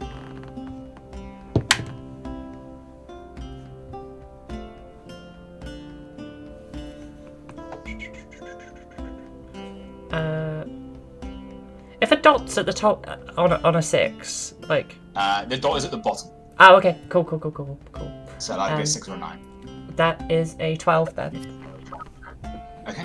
Looking around, you don't see anything of value, but it seems that the staff have done a bit of a clean-up. You see like the odd sock or like spilt bottle. There's someone sweeping up some broken glass, but there's nothing that's useful. Okie doke. I'll go and sit in the table. You guys have a seat. It doesn't take long for your breakfast to be brought over. A small bowl of milk and a small collection of greenery for the pets. I ask Tom for a glass of water and then use it to wash Jodie gently while we're sitting there. Oh, go and get that now for you. You guys are left alone. Bowl, sorry, bowl. So, A bowl. guys, Bowl. I think it's about time we address the elephant in the room. Oh yeah, we spoke to a lovely gentleman last night. We played a hand of cards. I won some gold. Yeah, he was a lovely guy. Apparently he's a bounty hunter or something like that. But he has a very big friend. She had 4 arms. I haven't seen a Morok in. Wow, it's been a long time since I've seen a Morok. Whilst that is... Sorry, You go ahead. Galad. Whilst Whilst that does sound... Till I hear you go. Galad, you. Was he the one that was really impressed with that shot I threw at the wall?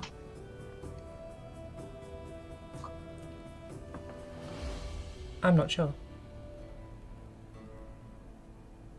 I don't know, I'm just the DM. I can't say we spoke too much about your very, very wonderful shot against the wall. But he seemed like a very interesting character. Everybody thought he was cheating, but he wasn't cheating. So, I don't know. I think maybe they were just really, really sore losers. But then they were cheating. So, it was a very fun night. But yeah, they told us about the town and stuff. It sounds like a very interesting town. Okay, whilst that does sound informative, I believe there's something more pressing that we need to discuss. Oh? Saz gestures towards her arm with the mark. What are we going to do about this? Oh, the mark, yeah. You guys all look down almost in unison, and still there, almost burnt on as a half brand, half tattoo, is the large black tentacle that works its way down your arm with 8 small sucker points on it.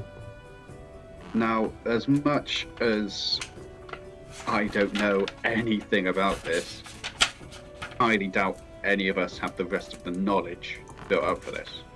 I'm going to assume it's some kind of magic or curse.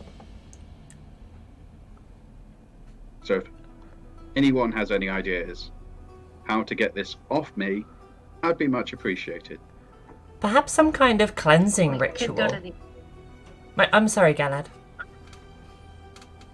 We could go to the other places that were marked on that map. Oh yeah. Saz pulls out the map and rolls something. Insight, maybe? What are you trying to determine? Is there anything on the map that not only had the where we were on it, but any other places that are marked on it? Make me an investigation check. No, it's probably more nature. It's your understanding of the world. Nature? Yeah, it's your understanding of the world and where things are.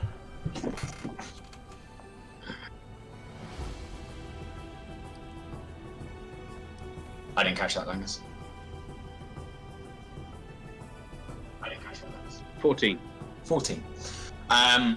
Looking around at the map, you try and rack your head back to maps you've seen of the world before. The closest mark is on the same continent as you. However, it's quite a ways away, maybe over a month's journey to the northwest. The other marks on the map are on entirely separate continents to you. One is on what's known as the Dragon's Body, which is the most northeastern continent, and it is as far north as you can go, almost. On one of these little outcroppings, thinking back to some of the knowledge you've had before, it's known as the Badland, and is the ancestral home of dwarves. The other 2 marks are on the continent known as Dragon's Head, far to the northwest. One deep in a jungle, and one in the middle of what is known to be an arid desert. Aside from that, there are 4 in total on the map, and they don't seem to have any indication other than the landmarks around them that are anything special. Can I take a look at the map and see if one of those circles is near where my old home is? Yes, you may. It doesn't require a check. You've got that map in front of you. I believe one of them is. Guys, I think I know what's marked on this map. What you got in mind? They're trees. Taking a look as you say that, you take another look real fast, and they are, although close to 3 of the trees, they are not the same points. You would have to travel past your homeland to reach the one on this continent. They look really close to the things that my clan is involved in. And what is They your look plan very involved in? shifty. I can't divulge that information. A super secret clan. Oh, Okay, that'll be information I'll mark next to useless but not pointless. huh. Fair. What if there's a town wizard or something? Could we Mamba, you speak? said you were heading to the library, right? Yeah, I would like to. I might join you for that.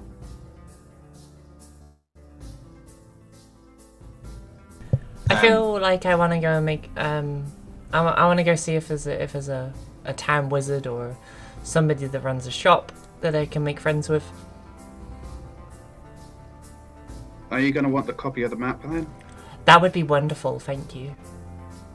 Cool. When Tom comes back over, I'll ask him for some form of paper. We can draw it We on have one, napkins. Yeah, okay, well, I'll do it on napkins. I'll ask him for more napkins then. Doesn't take long for him to come back over, a bowl of water for Jodie, and he sort of says, anything else I can get you? Would you happen to have Sorry, a Tom, load go of for it. napkins? We need to draw a map. And I'm sorry to be a bother. I'm also sorry to interrupt Saz just then. But yes, I need to draw a map. And preferably paper, but napkins is okay. Well, I can get you napkins. What was it you wanted? Saz, Oh, was it's the it? same thing. Same thing. Don't worry about it. Same thing. I could get you a handful of napkins. I mean, I need some to, give to people that are buying drinks. So, I'll take 4, maybe 5. I'm sure I can spare a handful. Anything else? You look like you wanted to ask me something earlier, little one. Yeah, Tom, I would like to know where is the library of the town, if it's any. Library. Well, closest thing to a library we've got is the old archivist over at Town Hall. It's in the posh district, one in the middle. Can't miss it. Perfect, thank you so much. That's all right. Anything else? That reminds me, actually. Do you happen to have a town wizard? A town wizard. Yeah, we have these marks, and we don't really like having these marks, and we kind of want to get rid of them. I immediately put my hand over Marley's mouth. I did it again, didn't I? Yes. Yes, you did. I'm sorry, he's just so nice. I am aware he's nice, and I slide him over a piece of gold, saying, "You heard nothing." Oh, it's okay. Oh, we're playing super secret. Oh, okay. Yes, Right. Marley, we're playing super secret. Okay. A gold piece is very generous. Didn't hear a thing. And he sort of swipes it up, puts it in his apron. Very well. If you were looking to get rid of marks, if someone had that inclination, we don't have a wizard at all. Best we've got is an apothecary if it's some form of illness. I think that's close enough. With everyone's permission on this top secret mission, if we could go and speak to this apothecary, that would be absolutely wonderful. Top secret. No, He's not sort top of secret. No, being nobody had. No, I. Sort of looks at Saz expectantly. Slides him over another gold piece. Yep. Galad, you and the bunny are playing babysitter. Well, if I needed an apothecary, I would head over, as much as I don't want to the Eastern District. What's wrong with the Eastern There are a District? lot of magic users over there. It's not that. We don't tend to have very many magic users here in town. It's not that it's frowned upon. People just don't have the level of intelligence required to understand all that wibbly-jibbly magic nonsense. Sorry, are you calling your people stupid? I put my hand over Galad's mouth. No, not stupid, but there is a level of intelligence I think one would need to turn their friend into a frog. And we don't have it here. It's funny you say that. One of my friends from the circus got turned into a frog once. It was a very bad day.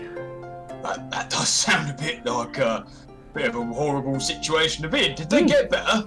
Well, she was pregnant at the time, and we didn't want to keep changing her back and forth, so she had to give birth to tadpoles. And, well, long story short, now her children are frog people. But she did get turned back, and it's okay now. After the tadpoles? Yeah, they're baby frogs. They are very lovely, and I looked after them for a long time. It's a bit weird, isn't it? As a slightly. You turn them into a frog so that they had tadpoles. Well, I didn't personally turn them into a frog. One of my friends who was upset with this particular friend turned them into a frog because they were upset with them, and they didn't realise that they were pregnant at the time, and then we started realising because there was a big sack on the frog, and I was like, oh my gosh, the frog is pregnant, this is... we can't turn them back. I've heard enough. That's mighty funny. Yeah, sure. That's also really dark. But I think I'm gonna leave you to it. You'll be looking. You'll be looking for. Where is it? Let me have a think here. He starts racking his brain as I look at my notes.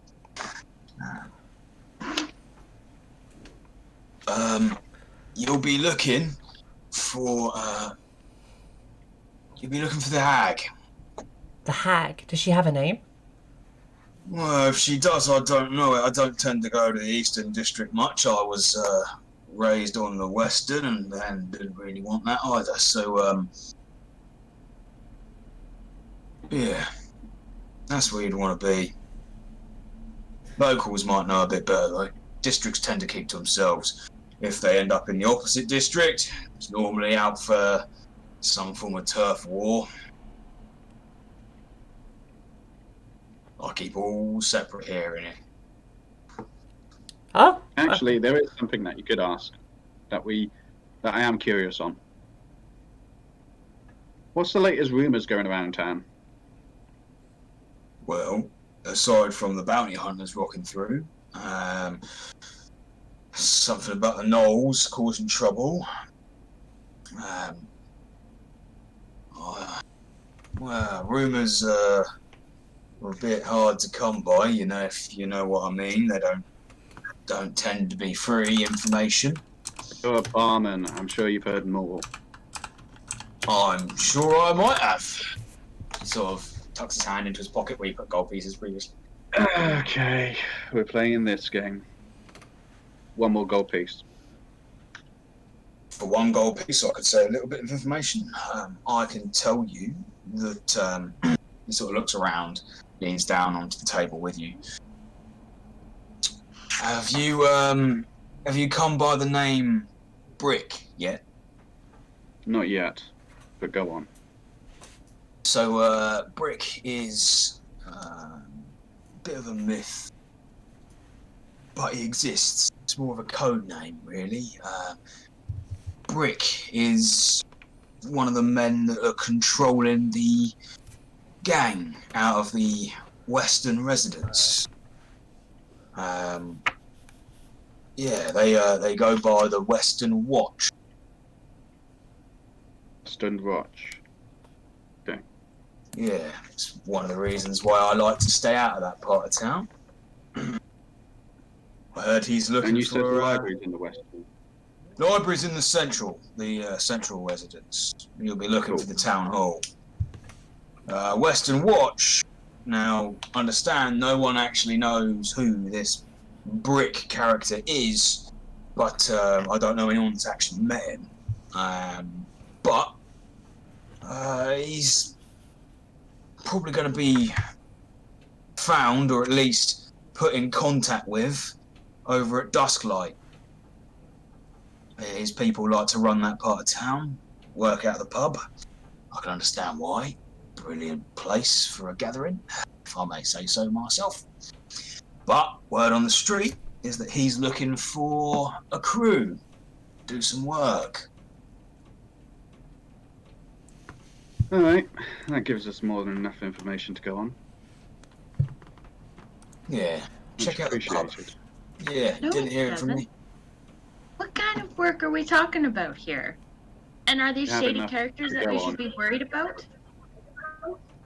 We have enough to go on. I have a really important question. Yeah. For the group. Sazarac, her hand. Oh, I'll leave you to it then. I'll leave you to it. Does Tom hate me? Did I? Oh, I think I said too much. I think he thinks I'm he weird. doesn't hate you. Tom is just trying to make a means to an end. So was the frog story too much? I feel like the frog story was too much. Yeah, Marle, you got him. I scared him. Come on, that frog story. We knew that was too much. Oh, I personally thought it was cute. Maybe gone on a little long. Good way to break the ice. God, the reason why I say that it's enough information to go on because we don't know what kind of contacts Tom has. Tom could easily quite run over someone to the other bar and saying, "Hey, look, somebody else is coming up." So while me and Mamba are going to check out the library, how do you and Marle feel about checking out that bar? I want to Be back here compare in the the evening. map. I would like to compare the map to some of the books in the library, actually, but I should probably go with Marle in case she says something. I would Less advise than that, ideal. yes. well, I was going to go and see the hag, but I feel like I need to ask you guys permission just in case I say something. Could I please go and see the hag? Our permission hag is is you don't fine. go alone. Okay, who would like to come with me I'm to see the totally- hag? You guys are going to the library, I'll go with Marle then. Yeah. Okay, I'm down for that. Back up here, sunset. Actually, want to be here for Marley's performance. Oh, of course. Call it curiosity. That's fair. That sounds wonderful. Okay, so you finish up your Before we all meals. leave- Yep. Before we all leave, I pull Saz aside and give her a quiet thank you for saving my life back there. Not a problem. You would have done the same for me. Just a Indeed. note, by the way. The music died because Me6 is dead. I don't know what happened, but yeah, Basics failed continue. their last saving throw. Yeah, We'll work it out. Yeah. Technical difficulties. Okay. You guys gather up your supplies. You finish off your meals. Jodie gets a bath, and everyone's eating as you guys. As you guys begin getting ready. Yes, that's what we got. Just before we go, any form of trouble, leave immediately. Why would we run into trouble? Come straight. I'll drag her out if I have to. Oh. Much appreciated. I can't imagine I'll get in too much trouble in the library. Me and Mamba are around. However, some of us are known for rambling, shall we say. It's not the first time I've pulled her out of trouble. Trust me. Been together a while now. Okay. You guys finish up. You step out into the morning air. Everything is wet and damp out here. It seems like the rain continued throughout the night. However, the sky is relatively clear today.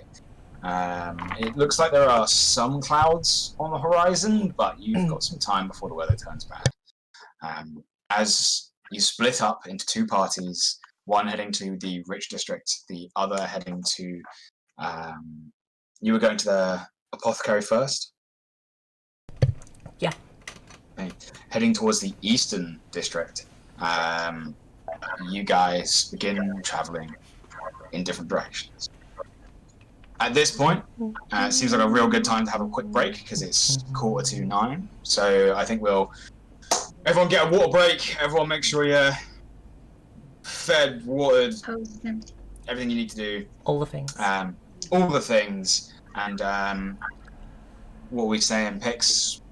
5 minutes, 10 minutes? 5. 5's fine. Maybe 10. 10. Until everyone gets back. We'll say 10 then. So 5 minutes to 3 minutes to, we'll reconvene and get ready to go. Sounds good. All right. Cool. We'll see everyone in 10 minutes. Heck yeah. Okie dokie dokie do. Fucking me 6. Literally, I don't even know what has happened to me 6. I need to wait for the other members of the house to use the toilet, so I'm gonna sit here and talk to you guys. Hello. I hope you guys are enjoying autumn phase of Marle. She's fucking hilarious. Notices the DM with his hands when I suggested splitting the party. Ooh. Oh gosh. Tech issues. It's not even on Twitch, it's just in general. It's fucking annoying. Twitch hates me, but hello Pixie, I love you. Hey Alida! I fell asleep when it wasn't working for me. Aww. Oh god, I can see myself twice. If you look on the cameras, you can see me twice. That's fucking hilarious. Yeah, I don't know what's going on with Marle, with Me6. I'm gonna... Oh, your internet went out completely? That's fucking terrible. What if I leave the call and then come back into the call and then try using Me6? That might be a good idea. By the way, that rum drink was really tasty. Oh, sweet. Right, can we work now? There's no song. Aha, it's working again. Thank you. Come on. Yeah, we got a fixin'. Rum. Yeah, Lang has made this really cool as fuck rum drink. Has everyone enjoyed the session? Good question. Hey Jensen, how you doing? Sorry I couldn't say hello to everybody earlier, but yes, the rum is gone. Me6, baby, what are you doing? Are you playing the music or are you just being a dick? Wait. Oi. I don't know if the toilet's free. I really need to pee. Me6, baby. It's not actually doing anything. It's just telling me that it's doing something, and I'm like, okay, well, that's wonderful. Thanks, babe. Music is already playing. No, it isn't. You're a liar. Yeah, I found a recipe called Dark in the Jungle. Oh, sweet. That sounds cool.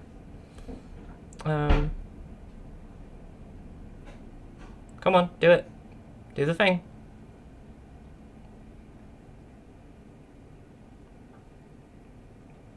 There is no song to play right now. Well, yes there is, because you... My god. Go on. I'm just gonna leave it, and then I'm gonna pee. So, back in a sec. Hey Steve, how you doing? It's okay, you've missed a couple of things, but you're all good. How's it going? I'm glad you're here. I've switched into autumn phase, which is gonna be fucking great. So I'm just gonna run an ad real quick while I go for a pee, but I will be back in a second. Also, for the lack of music, Me6 is literally dead, so that's fun. We don't know why. You're all good, sweetheart. How are you? I'm okay, thank you. I'm okay. I will be 2 seconds. Bloop. Fucking Me6.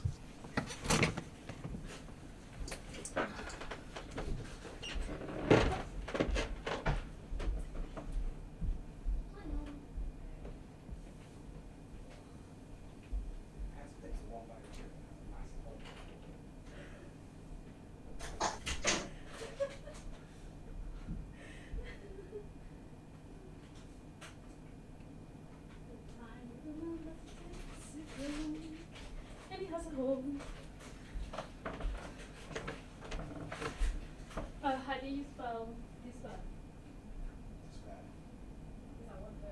Guys, tell my wig it needs to stay in place, please.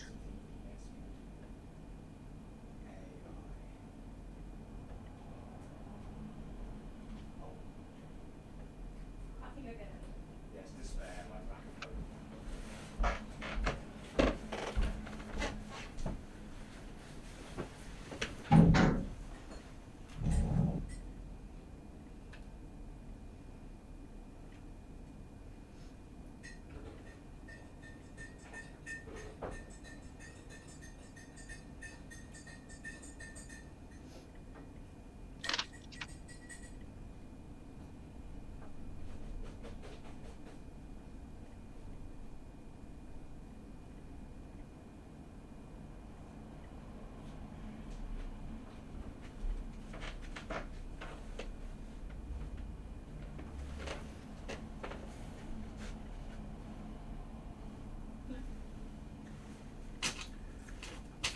Wrote it the first time, but obviously I think it's not.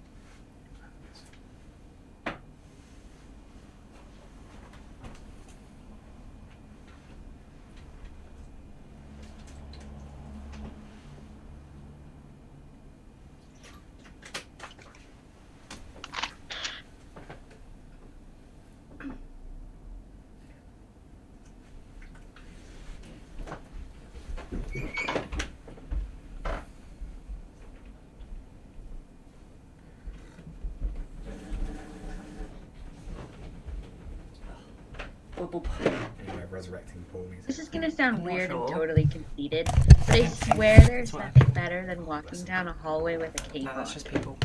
The Damn feel it. that it flutters behind you is like Find something that's- invigorating. bot just went down. Maybe I'm just weird as fuck, but probably. Yeah.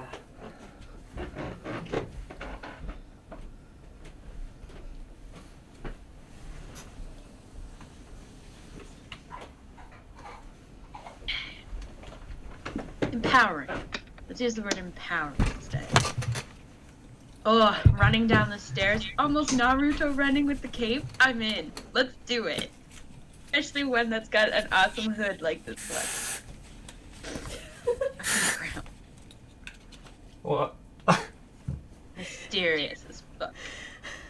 I need to make sure I smell good. Yeah, I found it fine. Yeah, same. It's just really hard for me to find company dresses. Hi. Okay. What we got? What have I missed in Thanks, I chat? can't hear you. Ah! Oopsie. Naruto run down the hall. We have Steve in chat now, by the way. As in our Steve. Hey, hello, Maybe Steve. we guys didn't- Maybe if I didn't work here too, I might do it in this full costume and just. I think that would be really funny. I would watch that. I was just telling chat how freeing it is to walk around with a cape on, and like the feeling that it flutters behind you as you walk is so empowering. I love it. Yes. So I Steve- get that like billowing fabric action down. Ah, it's so lovely. Can it just be Comic-Con all day, every day, please? Yes, please. Yes, please. You look suave, Mr. Pete, says Steve. Thanks, Steve. I am Put it so on. glad wacky hair colors are in. Oh, I know, right? I wish. Oh, hello. I wish capes would come back into style. I know, right? You know what? Fuck it. Should we just make capes come back into style? 1460s style. Yeah. Let's just take it upon ourselves to reintroduce capes into society. I have 4 of them. I need Exactly. more. You're already ready. Oh, I need more. Yeah. See, Rolf gets it. They don't even think they fell out of style. There you go. Gimli's game, I think we're starting the cape revolution right here. Every casual Friday I'm gonna wear it to work. There Hell we go. yeah. Right, Langers, where we're am I? bringing back capes. Cool. Who's got a cape? I got 4. There's 4 of us. And There there's is. 4 party members. Yeah. Yeah. Who wants DM pirate? can get a hat. That's for fun. Mike's just like, never. I have one with skulls all over it that you can have. Oh, that would be so You can have for cute. Saz. I have another cutesy one with the blue underlay instead of this pink that I you take can that have one. Yes, for Marle. yes, please. And I got a Halloween themed one with like witches and broomsticks all over it for Black Mamba. Perfect. No, I want a cape. Too bad they're in storage. The Lone Ranger style. Dust blowing in the wind. Hell yeah. Imagine how mysterious you'd look walking around Asda with a fucking cape. Just going to pick up That's dinosaur Area 51 nuggets. raid was missing. It's like you're just in the freezer section picking up micro pizzas and dinosaur nuggets and you're wearing a cape and a hood. In my city, I'd be barred for life from ever shopping at those stores again. I'm there for it. I basically live in a big town, so everyone would know who I am. Alright. Everyone fed, watered, relaxed. Got a lovely cup of tea. Oh, fuck yeah. Shout out to the Sailor about Moon the mug. tea. Hmm? About the tea. Made a refill. Ooh, pretty. I have Coke A Zero. pic of it will be going up on Discord. Hell yeah. I'm boring, I have water. Hey, it wasn't pick. Everyone hydrate. Picks any particular Well, channel you it's want me to put it under? Thor brand. Go foodie time. Foodie? Yeah. For anybody just joining the stream, by the way, our music bot died because somebody killed it. I think it probably died when Galad threw a knife at the wall. So everyone say rest in peace, Me6. We don't know what happened. I couldn't keep a straight face for that. I'm sorry. I was trying to look badass. It didn't work. But yes. Everyone good. Everyone hydrate. You Totally good. hydrate. And in that case, we'll begin. We'll continue. Okay. Okay, so, as you'll get there faster, I believe it is Mamba and Saz are headed to the central district. As you guys exit the Courtyard of Revelry through the old portcullis, you find yourself heading down one of the larger roads. The market is off to your right, and up ahead you can see a small park. It's fairly sizable. You could spend several minutes walking around with the trees, and there's a couple of lamps in there that are unlit during this time of the morning. You wander past it, and you begin to see these large, very neatly put together houses, almost uniform in their architecture, made of brick rather than a combination of stone and wood like a lot of the rest of the town. Off to your left, as you're walking down this main road, you can see one of the other districts, the Western Residential. This looks much more run down. You can see lots of very tight alleyways. Buildings are crammed together. Does seem like there's more life there, though. Although everything seems a lot more jam-packed, there's definitely a larger presence of the population here. But ignoring it, you wander past until the road takes a turn in as you enter the residential district. It's not long before, amidst these large, almost mansion-like houses, you take a look, and to the northern side of town, down this horseshoe-shaped road with sets of flower arrangements and fountains down the center, you can see a much grander building, several pillars creating a nice foyer out front. Seems to be the town hall. The population here, although much finer dressed, pay you very little heed compared to some of the more jovial and excited reactions you had with people in the courtyard of revelry. Everything here is very clean, very prim and proper. Ladies wear large, almost ball gown dresses. The gentlemen wear very period clothing. Every now and again you see a horse and cart transporting people around. As you continue down this almost out of place neighborhood, you approach the town hall, and upon entering, there are several guards around this area. Something you do very quickly notice. There is the city crest is a single stem with thistles sticking out the side. You do enter the building, and ahead of you, in this grand foyer, tiled flooring, a nice little reception, and behind the reception is no one, by the looks of it. What do you want to do? Mamba, any suggestions, or do you want me to just ring for the bell? Yeah, let's ring the bell and let's see. Okay. You wander on up. Mamba, you have to tiptoe to reach the top. But you do, you sort of lean over, you ding, ding, ding, ding. And from the other side of this large sort of oak counter, you simply hear a, "Yeah? What? I'm busy!" Advice. Do you have an appointment? For a library? This is the town hall, not a library.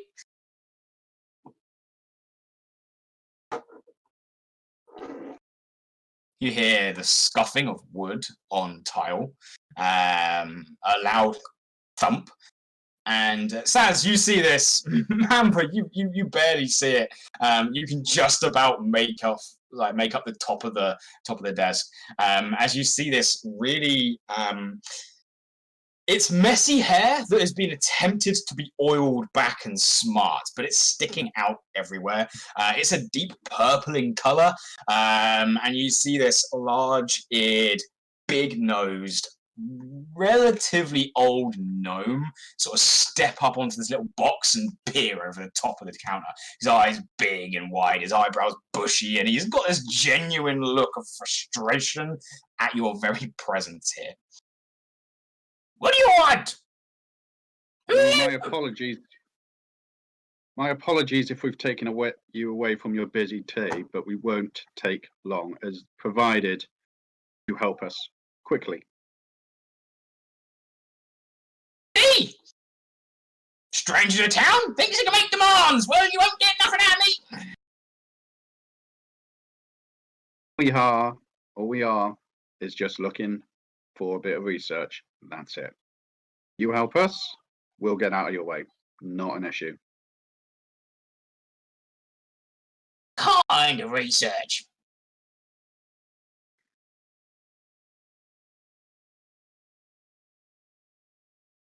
Mamba? We would like to know about the story of the town, and also we would like to do some research in old spells. And You also something called the Knoll as well. right. You actually want to know about the town? Who sent you? Seems right. Who's in my leg? What, sorry?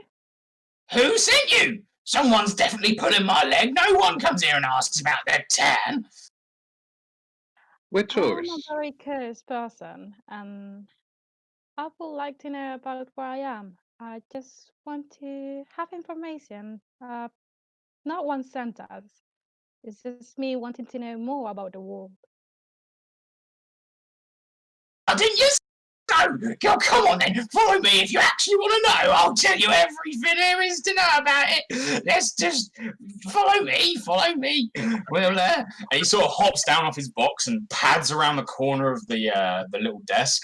To him, it's huge. To Mamba, it's pretty big as well. And he sort of peers around the side. Oh, come on then, it's third door on the right. He pads off and wanders away. He's got this like tiny little suit on as he's marching his way, his feet just clapping against the marble flooring. He leads you to a door where he gets out his little stick and he raises it up and just pulls the handle down with minimum effort. Looks well practiced, if not a little bit impractical for most people. And he sort of marches his way in. Upon following you, enter into this much more cozy room. This is carpeted. There's a series of bookshelves. The very red wood in here. It's quite rich. And you see him sort of climb up onto a ladder that trails the bookshelves and just sort of gives himself a push off the wall and flies halfway down the shelf towards another point. He's at right, books, town history. What was it? Gnomes. That'd be monsters and things. Knolls. That's what Gnomes. Oh, young people don't listen these days. All right, we'll grab one of these. He takes these books out that are way too big for him to hold. And one of those, yeah, cool. Can't help you with magic. Don't have any wizards in town. Not that we know of, anyway. But I can definitely help with these. He sort of clambers back down and gets ready as that. Right, history of the town or gnomes first? Which one do you want? History. History. Right, well, he sort of opens up this quite old book. It looks like it hasn't been used in a while. But yeah, he sort of... Right, well, you see, town used to be led by two nobles, almost princes. Technically, they owned the land, they're kind of royalty. But yeah, two brothers, you see, but they were always bickering. They were always competing, you see. And, well, the competition got so big, they built two castles. One on the west and one on the east. Now, you see, things were all right. You followed one prince, you got benefits, but then you got negatives from the other, and vice versa. But you know, the town one day just came together and they kind of had enough. The two princes was sort of stripped from their positions, and instead a town council was elected under the leadership of a mayor. Back then, I think he was called a chancellor, but let me think here. A bit before my time, that. Chancellor. Sorry, name's gone amiss. Yeah, the town since then has always had a chancellor. Well, he's a mayor now. Mayor Vaughan. Hi, Alf. Lovely chap. Promise. Yeah. Never been the same since. Although animosity's still pretty high. You don't want to go to the Western District and then wander into the Eastern District.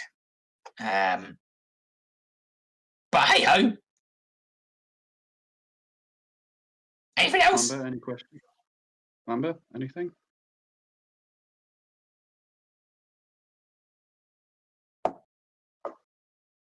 Do you know the name of the two families? Let me have a look here. Let me have a look. Well, he sort of flips through the pages a little bit more, looking for some various crests.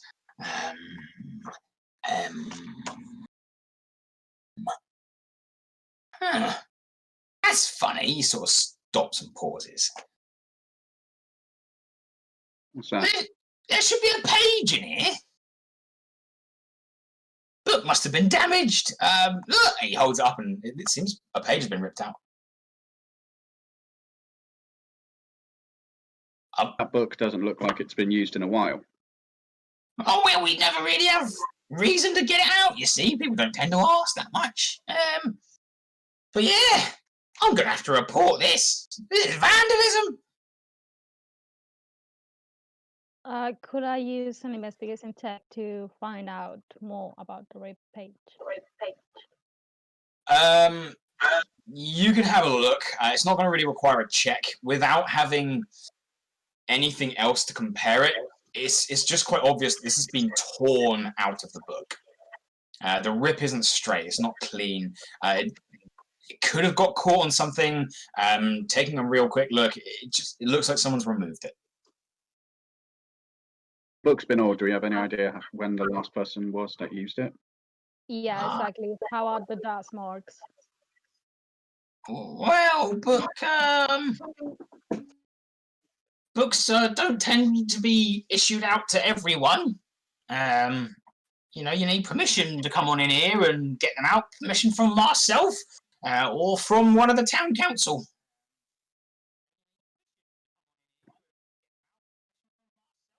How many people are on the town council? There's 4. And then the mayor on top. Mayor does most of it, really. But, yeah, there's 4 of them. Including the mayor? No, there's 4 council peoples, and then the mayor on top. 5 in total, 5 seats. Okay, fair enough. Means there's never any sort of, like, deciding factors on votes. You can't have a tie.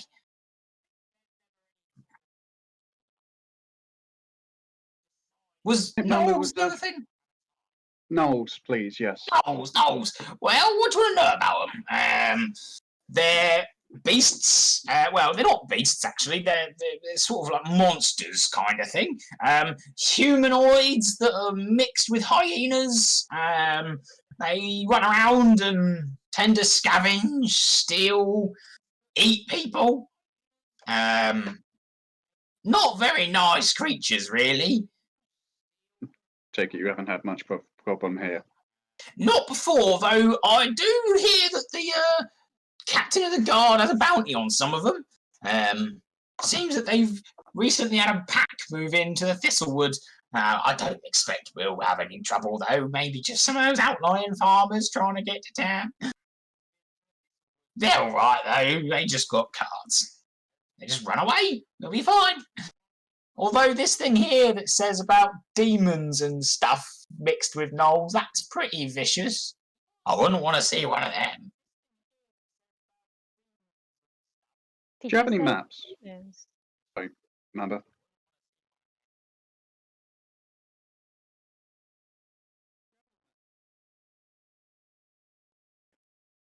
Did you say demons? Demons, yeah. According to this, gnolls tend to have some form of connection to some demon thing. Yin, Gu, Yang, Guai, Yin, Orgo. I can't pronounce it. But yeah, there's like a link where the greatest among them sort of elevate and get nastier.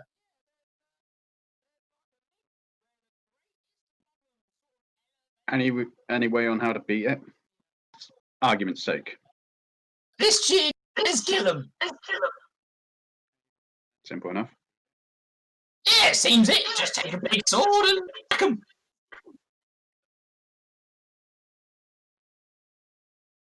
Mamba, anything else? Do you have any book saying or showing every kind of activist that has been recorded in the story? History, sorry. Octopuses. There's no octopuses around here. Sorry. Any No, maps? do you have any animal or beast books where we could take every kind of octopuses? Well, we're not really near water or the sea. Not really.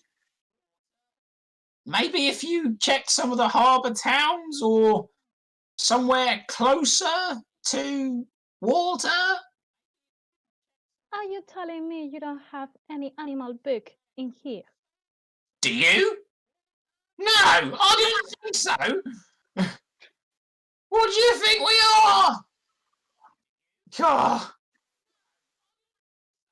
If you want to learn about squirrels, if you want to learn about sheep, if you want to learn about, local beasts, then yeah, but an octopus. Why would you want to anyway? Generally curious for the aquatic life. I'm a fan of fish. What can I say?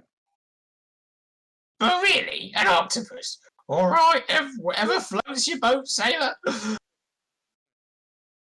Speaking of which, have you got any maps to the nearest harbour town, or just maps in general? Oh, yeah, that wouldn't be too hard. I can't give maps out because they're ours. They're like kind of court and town records, just in case we need them. But for that, I mean, all you'd need to do is take the northern road until you hit the highway. Once you hit the highway, you could just go either northwest until you reach the pinnacle, which is where the tail of the sort of the continent pinches in and gets ready. There's a harbour town there, Driftwood, I think it's called. But other than that, you could just head south and just keep going. You'll find it eventually. Question. And I gesture towards the napkin map we've got. Think it's worth a look? Sorry? Do you think it's worth a look? Like, I pull Mamba to one side and say, should we ask about the other map? I'm not sure if I trust him. Fair enough. Well, that's nice done to you. You have this I pull her to one side, conversation. goddammit. We're on the side. You're not hearing us.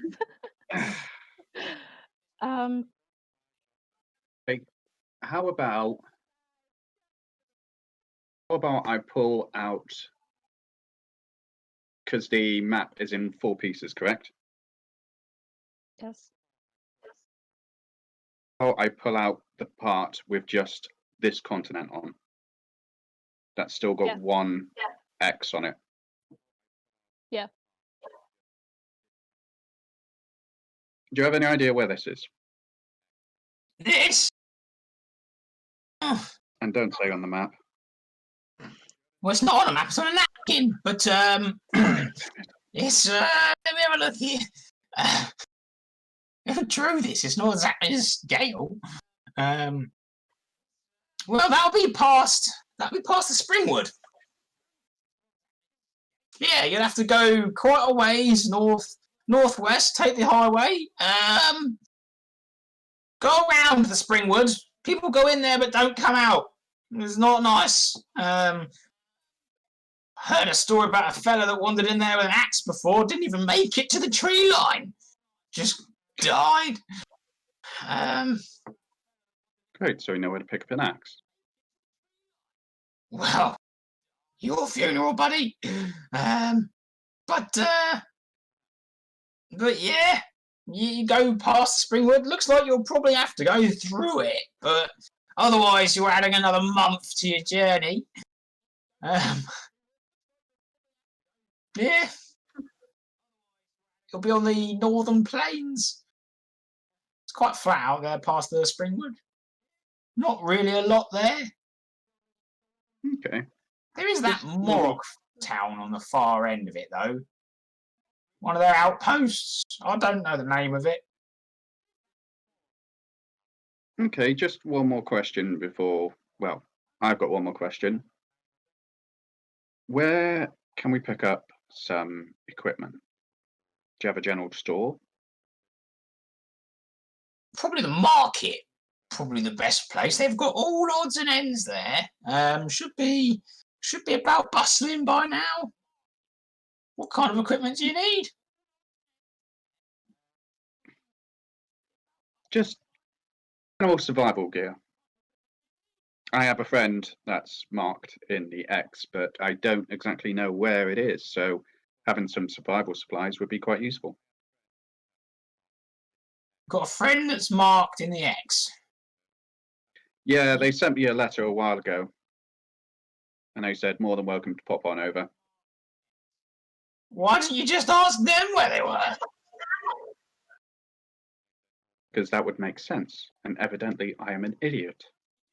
Right, I'm starting to get the picture. Well, is there anything else you'd like to know about the town? I could tell you loads about how we built some of these houses.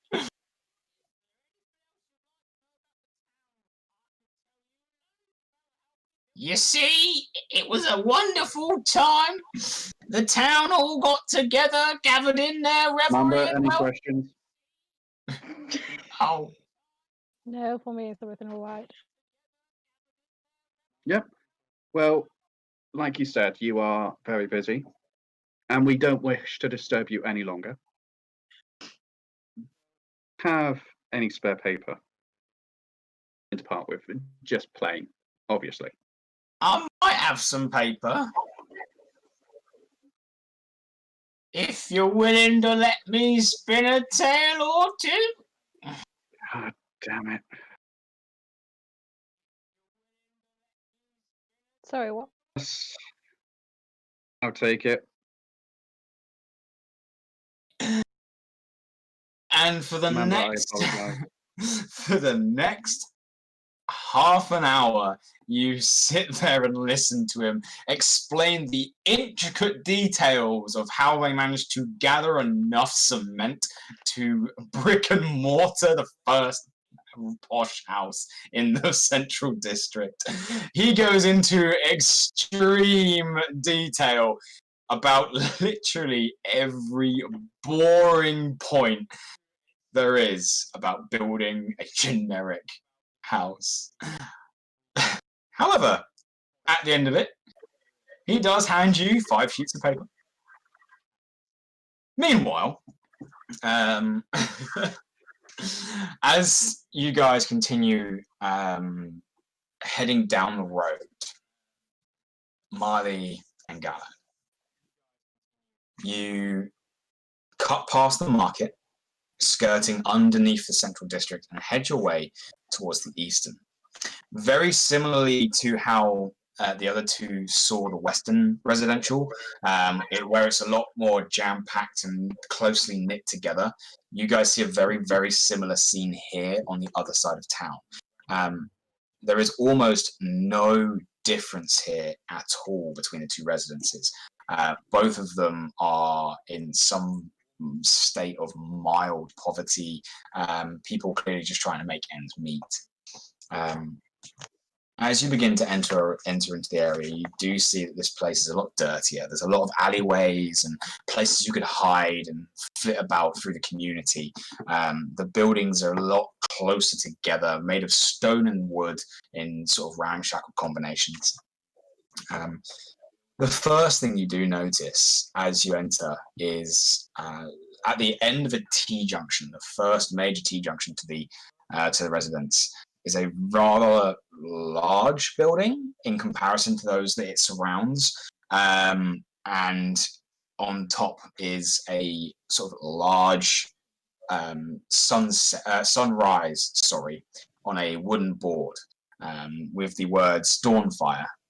And there seems to be some sort of commotion inside. Looking around, you can't see any obvious apothecary here. There's not a lot of signage all around these buildings. Are there people in the streets? Plenty. You see children playing games with sort of toys that have just been thrown together with like bits of wood, or they're kicking stones.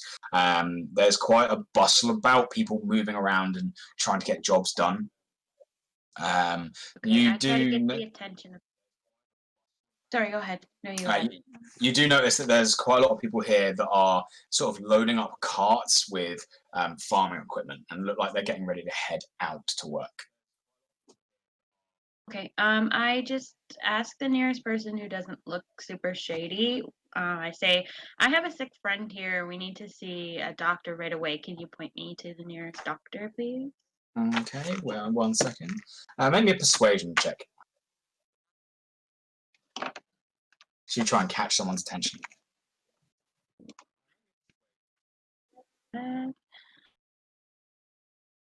22. 22. Yeah, you managed to grab the attention of a few people, asking around. It doesn't take you too long. Some people sort of like give you looks of distrust and back away. However, it's not too difficult for you. You do get pointed down to the north side of the residential, and you are told that you should be looking for a small building with no windows. And you'll be asking for a woman by the name of Safara. Okay, before we enter anything, I pull Marley aside and say, you can do the talking since you're better at it than I am, but if I cough or clear my throat, you stop. Okay. If I have to stomp on your foot, we're trading. Okay. I've given some thought to being more mysterious. And I have a cloak. And I pull a cloak over my head. How's that? Mysterious? Secret? No one knows what we're doing. And... It'll do. Ooh. Okay. You're a pretty good performer. Why don't you pretend to be a nicer version of me for a change? You know how quiet I am. But then I can't talk very much. But you're a nicer version. Oh. And if you do, I'll help you with tonight's performance by playing the drum. So I'm you, but I talk more. But I'm good at secrets. Yes. Okay. I can do that. I need a bunny. Yeah, you can hold Jodie while we're in there if you'd like. Wonderful, thank you. Just don't let her touch the ground. Of course. No floor for bunny. Okay. So, Safara. Alright. So you guys set off. You trade bunny. Jodie gets passed around. And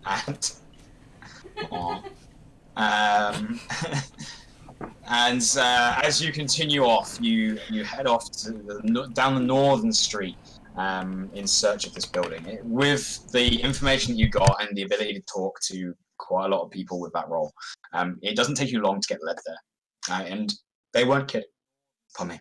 It is a small, almost more of a shack than it is a building. And there are absolutely no windows. There's also no door. And instead, there's just a thick beaded curtain. Although the beads seem to be made out of clumped together and dried hay. Very natural. Pushing your way past the curtain, you step inside and your nose is immediately hit with this really strong smell of various different herbs that just assault your senses. Looking around, there's something burning on the side, and there is a small table, of which sat next to is a bronze scaled, yet with broken scales and slightly mistreated skin and hide, dragonborn. They've got a head crest of horns that peel back and are chipped and damaged. And they're dressed in a very simple, sort of almost Hessian clothing. Very impoverished at a glance. They sort of look up towards you now. Ah, guests. How can I help you, my dears? Wow, it smells lovely in here. There's so many things going on. Oh, hi. Are you Sephora? I am Safara. Safara. I'm sorry. I am. We are looking for some information about a mysterious mark that a friend of mine got, and we'd like to know if you know anything about it. Number one, make me a deception check. Okay.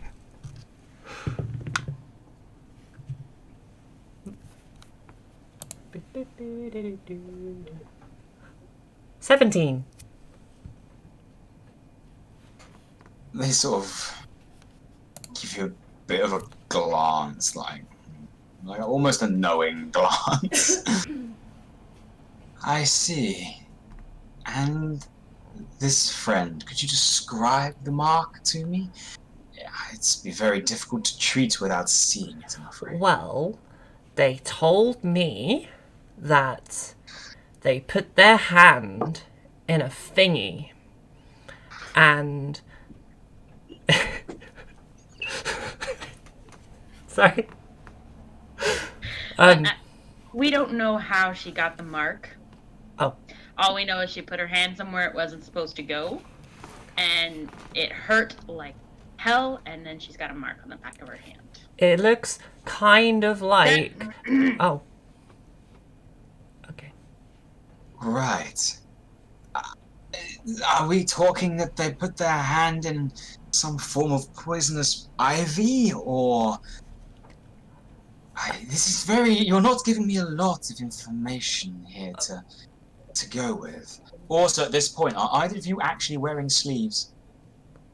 I'm wearing a big robe. I mean, I can hide it with my cape. Okay, so you're wandering around right now, huddled up in your cloak and your cape. Okay. Well, I use my other hand. You have marks on both. Oh, okay. Didn't know that. 8 holes, 8 limbs. Okay. Well, I would need more information, I'm afraid. I've got herbal remedies for a lot of ailments. I have medical knowledge to cure damage.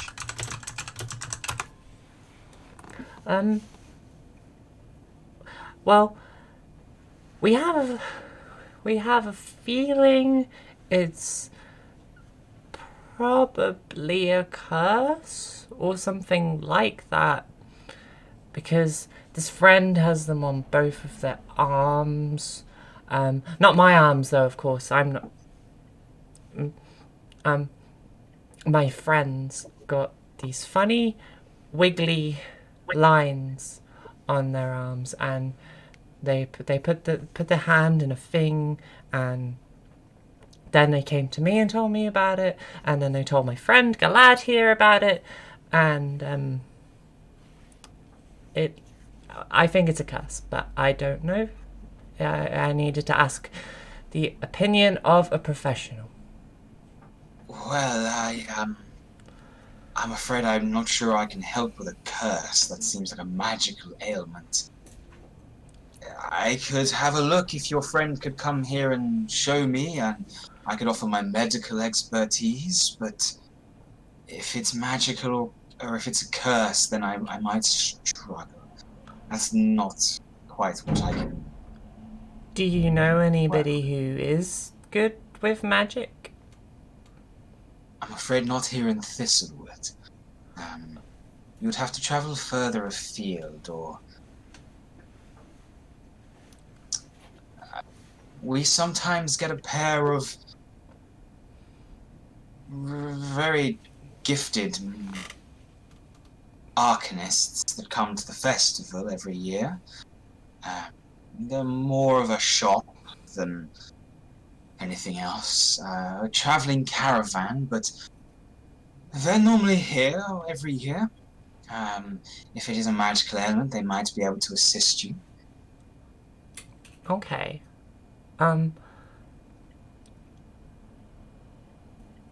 Galad, what do you think?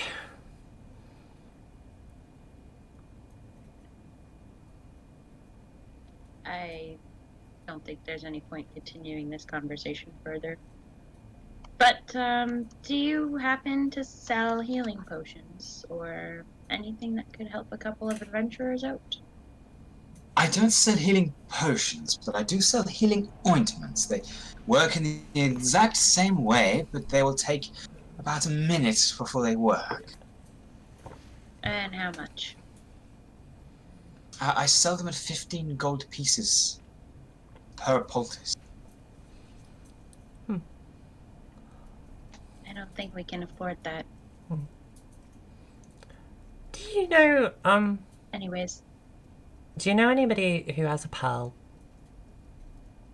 A pearl? Uh-huh. Oh, you might find your luck down at the market. There's Okay. all sorts of traders that come in around that sort of area. I'm afraid not myself, no. That's fine. Okay.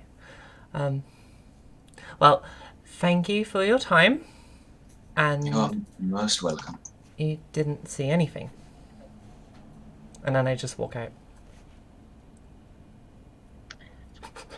You here's have 10 silver pieces for your trouble. That's a gold piece right there. Are you sure? I My got 10 silver or nothing. your charity is most appreciated. Thank you. Maybe you should let me study your friend for a little bit, though. They do seem like they're a little bit off.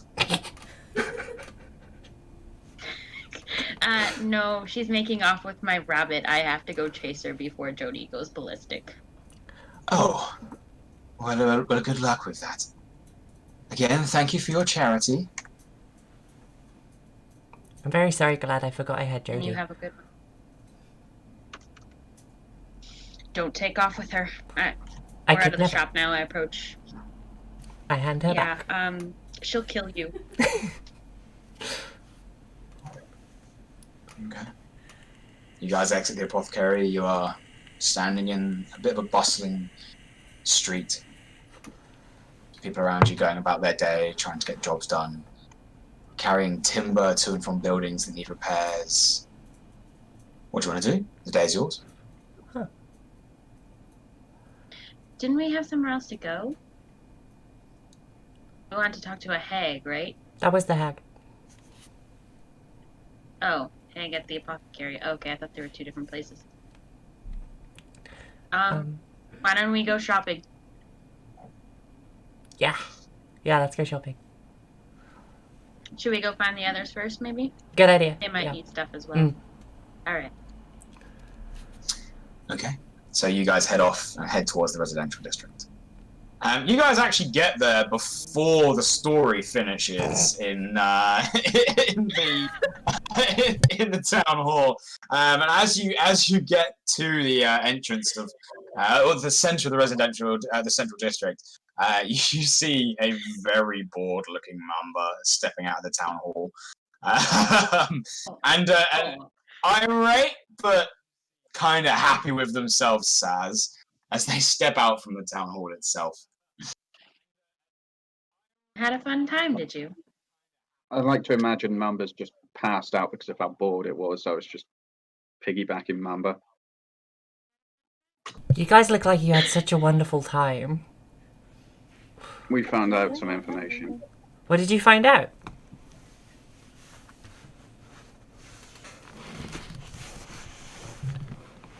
we found out about the different harbour cities and where we could possibly find the location for the first mark.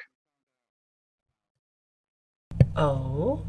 We also found out how much cement it takes to make the closest house, along with the other three, the two families that run this town, plus the mayor, and also a book was missing a page, but it's neither here nor there. Oh. Thrilling. Oh, and we found out about some demons or stuff, but Mamba will tell you about them. Demons? Yeah. Well, apparently the gnolls can cement some demons and have demons as kind of pets. It is intriguing. Also, the gnolls eat people, so we might need to be very careful with them. Demons that eat people. That are also pets. No. Gnolls. Oh, the gnolls that eat people that have demons as pets. Okay, got it. Well, we Well, found an apothecary who doesn't know anything. But there are apparently some traveling arcanists that are going to be here at the festival, and we should probably speak to them about our little problem. So that's what we learned, and I didn't give away any secrets, so I think I should be proud of myself. Yes, she did quite well. On a scale of 1 to 10. Like 10 being good. 10 being good. I had to interrupt her once, so I'll give her an 8. She was Yay. pretending to be me, so that helped. 8's good. 8's good. I think I did a very good you. I think you should continue to do that when you talk to people. Period. Oh, and where's the fun in that? I couldn't do that. That would be so boring. Not saying you're boring, but... Okay, talk to I'm when you sorry. talk to people about our situation. Oh, yes, because we're keeping secrets. Yes. Okay, You got it. I will try. If I need to hand you Jodie, I will. Just do not run off with her. Of course. I can't remember who's tallest out of all of us. Amber's the shortest. 5'10". I'm the tallest then. Hmm. What was I, 6 think and I'm- a half? I think I'm about 5'7". So we got it. we were thinking Yeah. of getting some supplies and stuff from the market. If you guys wanted to. That sounds good. Did you head to the other bar? Oh, the other bar.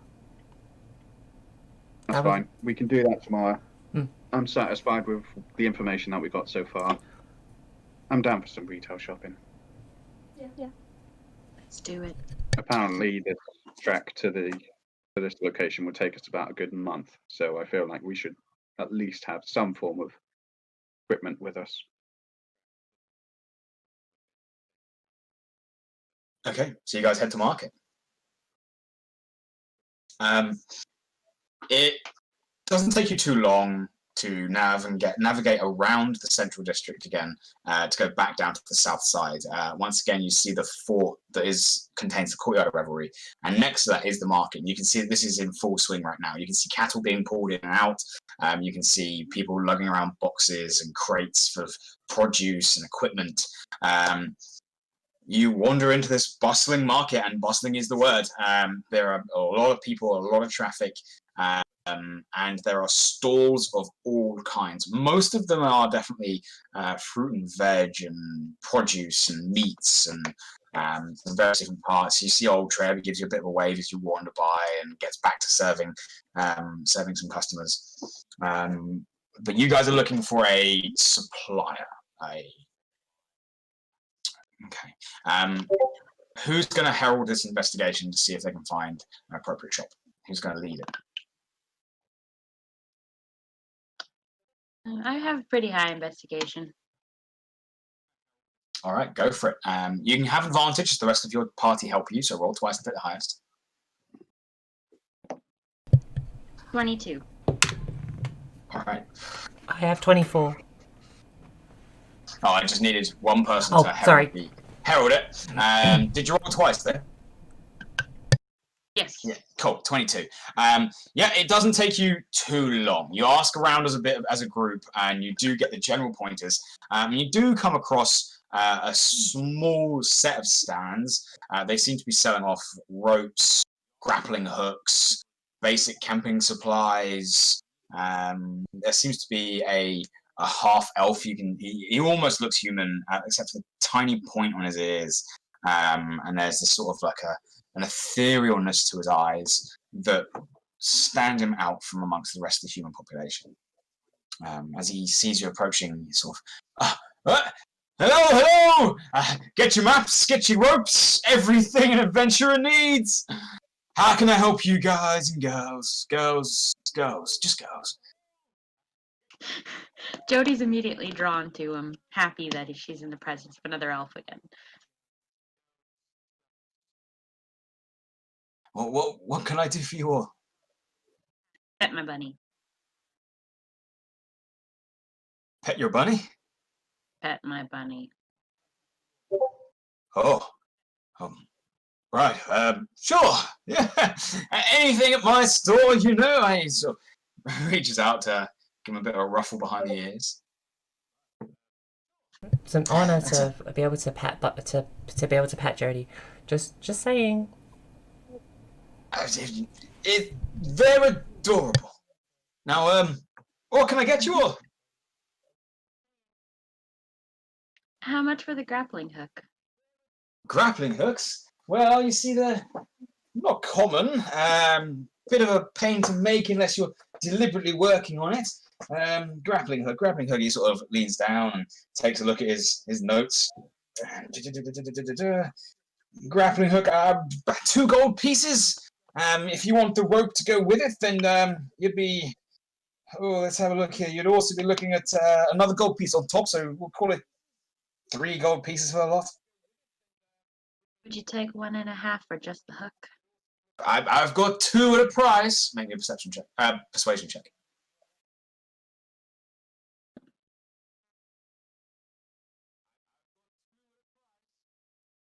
11. I'm gonna sit there at 2. I need to make a profit. You understand? Just out of curiosity, how much money do we all have? I've got 14 gold pieces. 52. I did not know we had ways of finding out. It's on It the should thingy. be. Yeah, it should be on D&D Beyond. It's under equipment. When you're in D&D Beyond, besides your attack and spells and stuff, it'll show you gold Yeah. pieces that you have. Yeah, it should be. Currency should be in the top right-hand corner of your equipment list. Can I have a look around this person's shop and just see if they've got anything particularly really interesting? Taking a look around, this seems to be your general adventurers, travelers stand.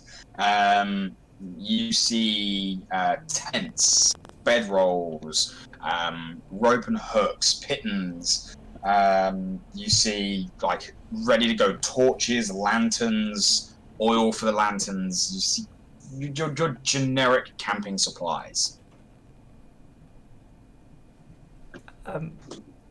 I have an idea. I'm going to pull everyone aside for a second. I need to confer. So I'm gonna whisper because, guys, what if I just went invisible and took a load of his stuff? I could distract him with some haggling if like. That's all well and good about you turning invisible, but that won't turn the thing you're stealing invisible. Even if you did wrap it up in a cloak, they would still see it. I'm guessing. What if she stuck it under her invisible clothes? Exactly. would that still make the item Do you visible? have good sleight of I have got good, very good sleight of hand. What if we made Saz invisible? Do you think you could do it, Saz, if me and especially Chatterbox over here distracted them? Could I make a check on the on the cellar? Just to realize to see if can I'm going sneak to on need a on very, that. very good sleight of hand. Very, very good distraction then. I have an idea. You have Hydra? What if I just start playing my drum really loud? At first I was hesitant, I but think now... talk. Or talking. I can talk There's no for guarantee I can he talk for days. Actually, I like the idea. Marley, Hmm? I'm sure you can strike up a conversation. I definitely can. How do you feel about... How do the others feel about me letting Marley off her leash, shall we say? I'll be beside her to stomp her foot if she starts too much on us. If she starts snitching too much on us, I mean. Mamba? I don't like the idea of stealing. I wouldn't call it stealing. We could give it back one day. Still buy something from them. Yeah, we'll buy something. We'll take a lot of other things. So you're saying we're getting this for a discount? Yeah, We buy two course. grappling hooks and take fashion exactly. for free. Yeah. Excuse me. Okay. Yeah, you guys looking to buy something or not? Definitely Yeah, looking we're to buy just- something. Oh, I'm sorry, Galad. We're just discussing our financial situation is all. Oh, right. Okay, yeah, carry on then. Carry on. By all means.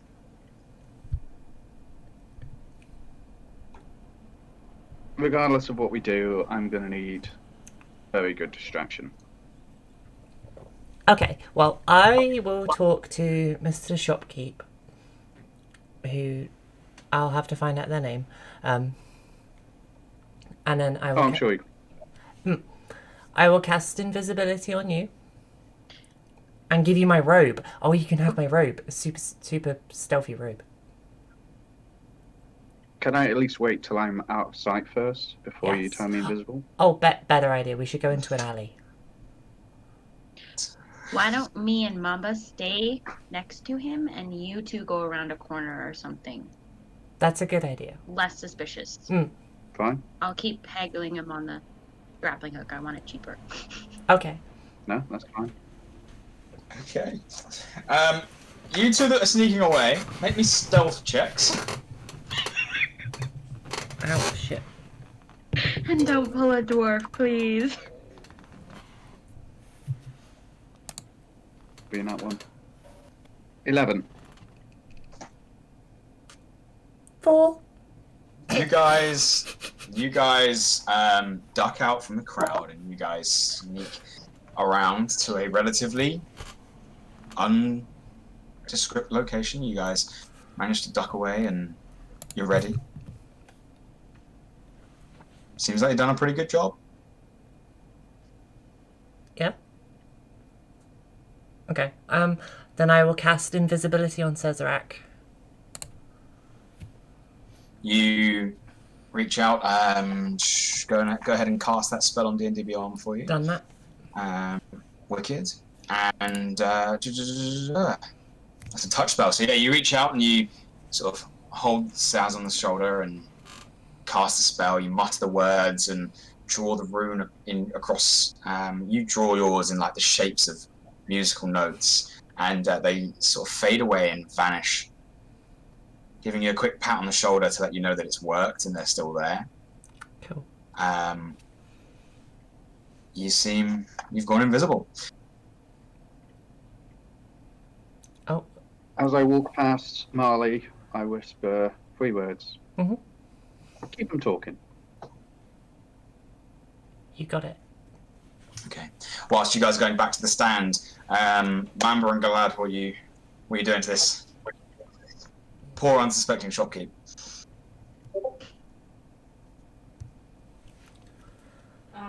Yeah. I'm asking him. You go ahead. Okay. I'm just checking all the bottles they have in the shelves.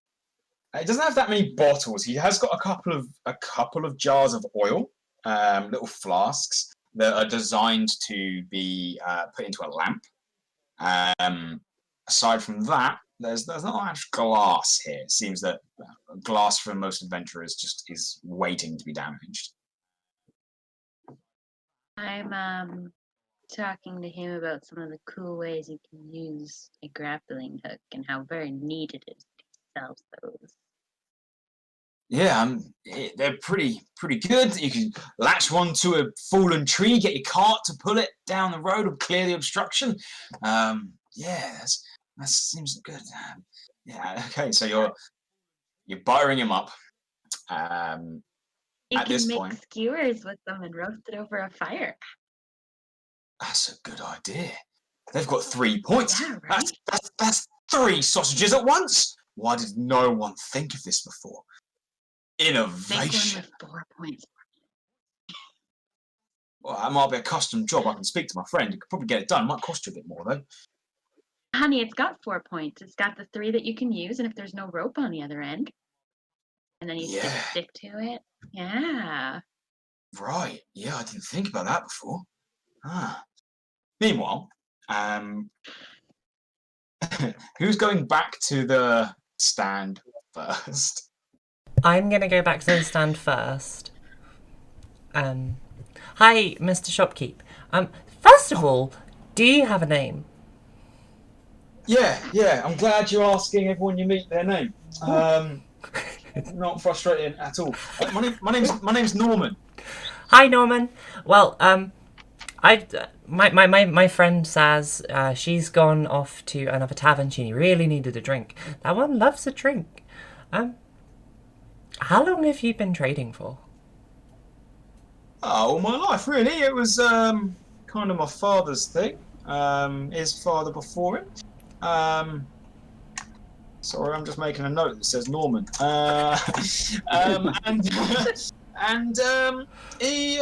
We've basically all my life. I helped him out when I was a nipper.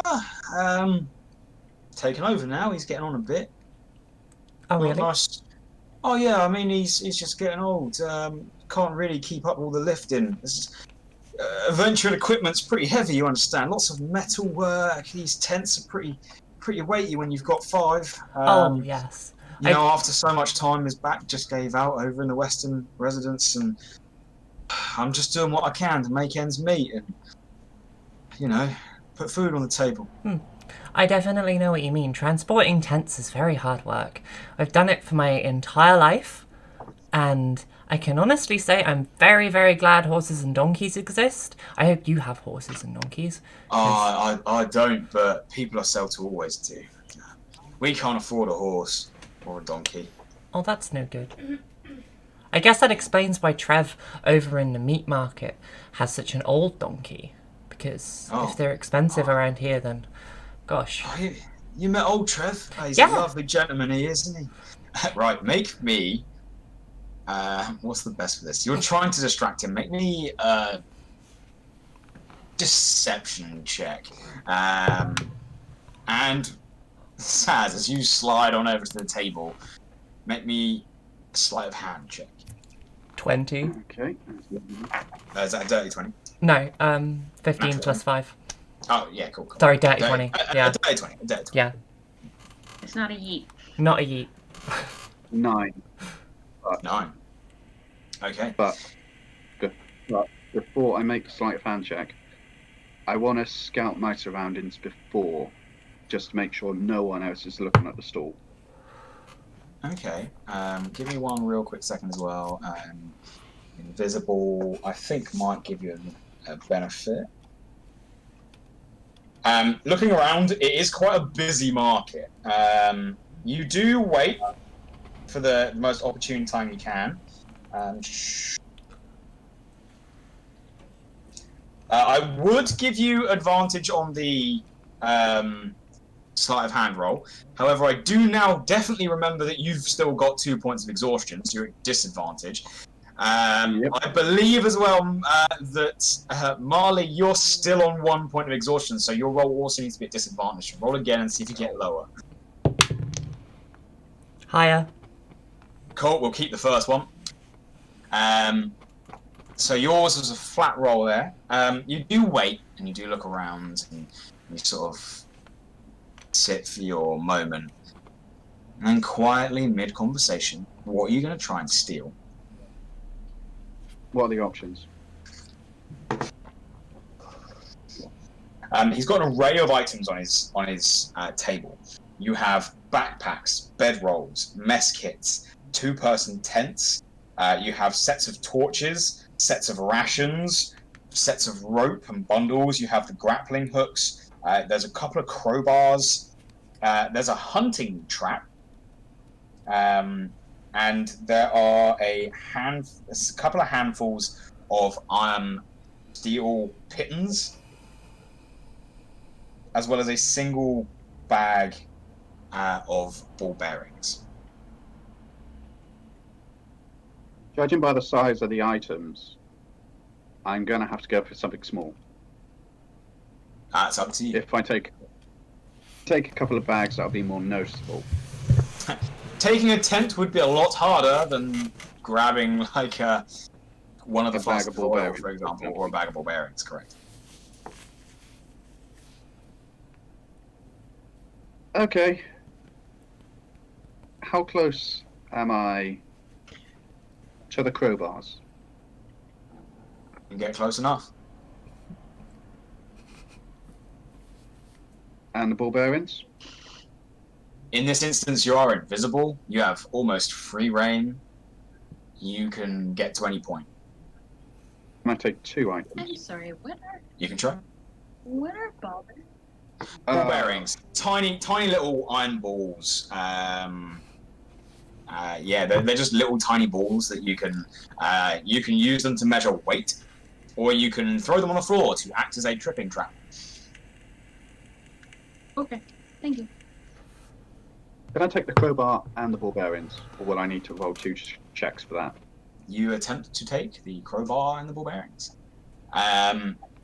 You wait for your moment as he's deep in conversation, half stuck between the innovative use of grappling hooks as sausage spits and and talking about how his family has been running this store for a while. And you gently lift one of the crowbars and tuck it away under your cloak. You wait a little bit longer and just swipe the bag of bearings and tuck it away. Okay, I walk away. I know when to quit when I'm ahead. All right, make me another stealth check for me. You would be at disadvantage for exhaustion, but you're at advantage for being invisible. So 1 flat roll for stealth. So it cancels it out, or? They cancel each other out, so it's a flat roll.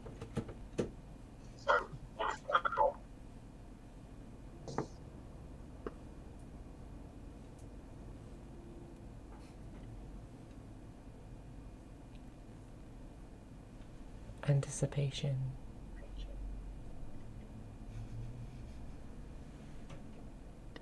What did you get, Saz? Oh, I said 14. Oh, 14. Okay. Sorry, we didn't hear it. As you slowly make your way out of the market, getting as far away from the crime as possible. Galad, you do notice that items are now missing from this table. Okay. I still would like to buy a grappling hook, so I ask him politely if he'll go down to 16 silver pieces as a counter offer. I'm afraid we've already tried haggling for this one. 2 gold pieces. Final offer. Take it or leave it. And how much are the 2-man tents? Oh, the 2-man tents. You'll be looking at 2 gold pieces per tent. That's it? Okay. So We can I definitely get turn some to Marley tents. and be like, why don't I buy grappling hooks? I can have it on me, and you buy a tent or two for all of us. I will buy 2 tents for all of us. All right. Take And I'll buy a grappling. Cool. Take 2 gold off of your inventory. Take 4 gold off of your inventory. There, Pix. Okay. And you may add 2 tent to 2 persons and 1 grappling hook. I'll add that in a sec. Cool. That's very interesting about your family and stuff. Must be very hard, honestly, running Yeah, a it store can like be. this. Oh, it can be. We've had a couple of problems. Some of those guys over at the Eastern residence, you know, the type, those ones that consider themselves Rising Sun affiliated. We've had a couple of break-ins. My old man got hit, lost a lot of stuff. Oh, that's terrible. What is this Rising Sun business? Well, you see, they're one of the gangs. They operate out of the Eastern. Between you and me, word on the street is that the person there goes by the name of Trinity. No one's met them, but they've been causing all kinds of trouble. So all of this West versus East nonsense been around for a long time. Oh, that sounds really terrible. Oh, hang on a minute. I swear I had a couple of crowbars. Sort of looks down at his stand. Can you trust the people that live around here? Oh, Seem like a pretty shady area. Yeah. well, it's not really super bad. It's just when I'm a little bit distracted. I swear I had a couple of crowbars here. What am I missing? Sir, do you have any healing items that we can buy? Make me a deception check as you try and change the subject.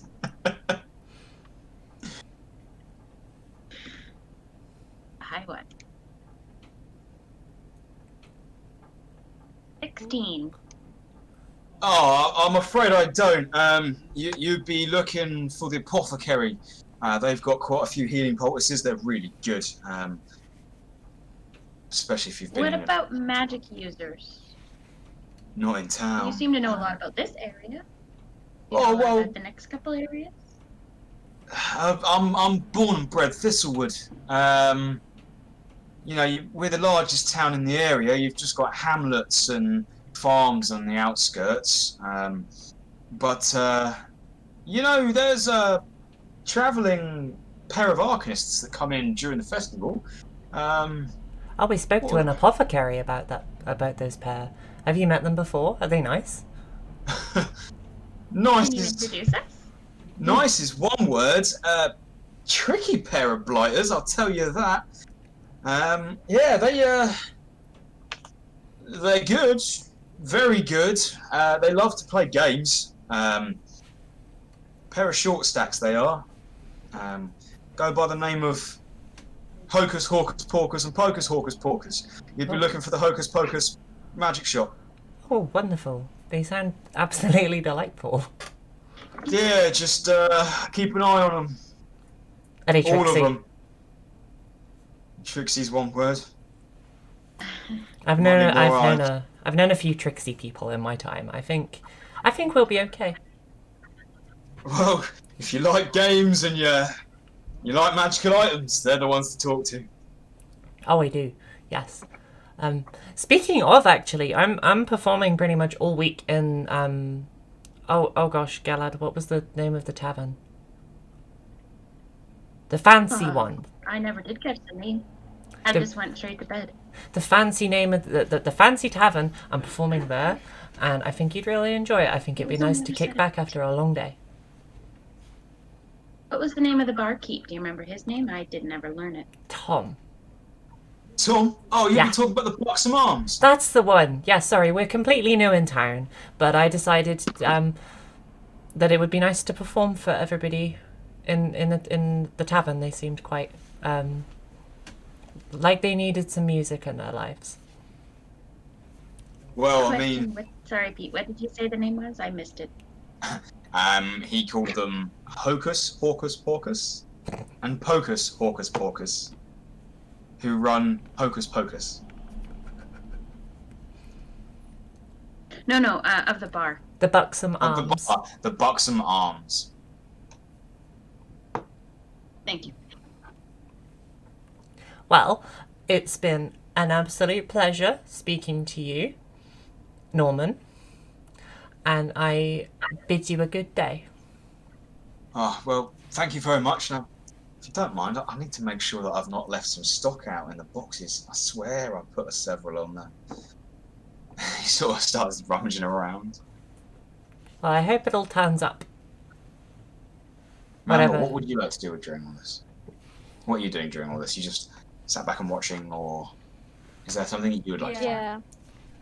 Just back watching and trying to, say anything because I didn't support. Okay. You guys leave the general goods stand. Meanwhile, Saz, you find your way out of the market area. Where are you going to go?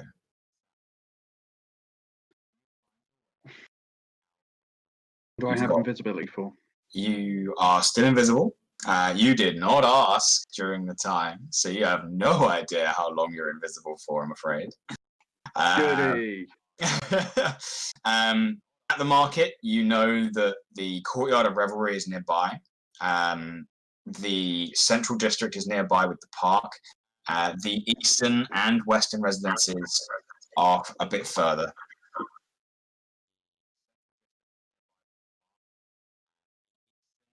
Does the invisibility have a range, or once am I invisible, I'm good? I don't know. I'm just the dungeon master. Okay. Without knowing too much about how this invisibility works, my main plan is to play it safe and head back to my room, where I will drop the stuff off and meet up with the others later. Okay. You manage to make your way back to the Courtyard of Revelry. You enter into the Buxom Arms, dodging patrons that can't see you. As you wander up the stairs, get to your room, place down the crowbar and the ball bearings and keep them hidden. And you leave. It doesn't seem like anyone has noticed. You are, however, And I mean, still invisible. no, that's fine. That's fine. I've got rid of the evidence, so go to meet up with the others back at the market. It's not hard to find them as they begin wandering around.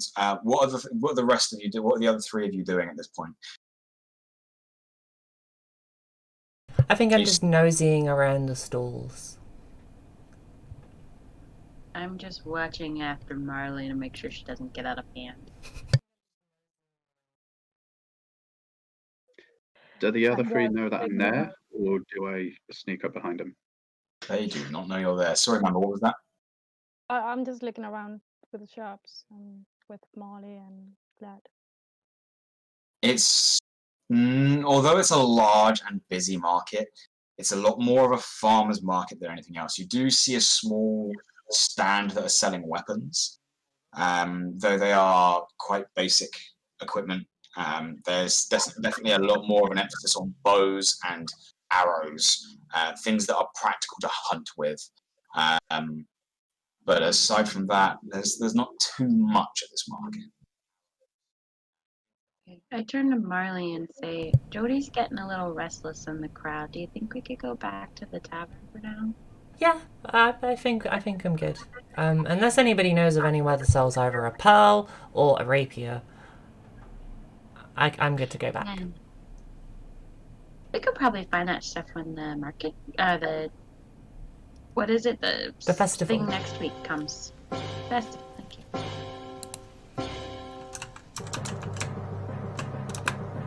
It's at this point, Saz, that you do find your party. You are invisible.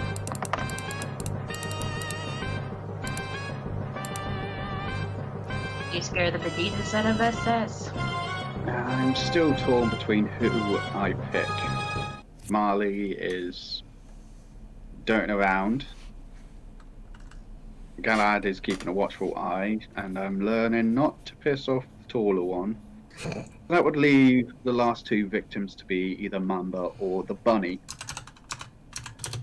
My bunny will bite you. Yeah, that's what I'm thinking, but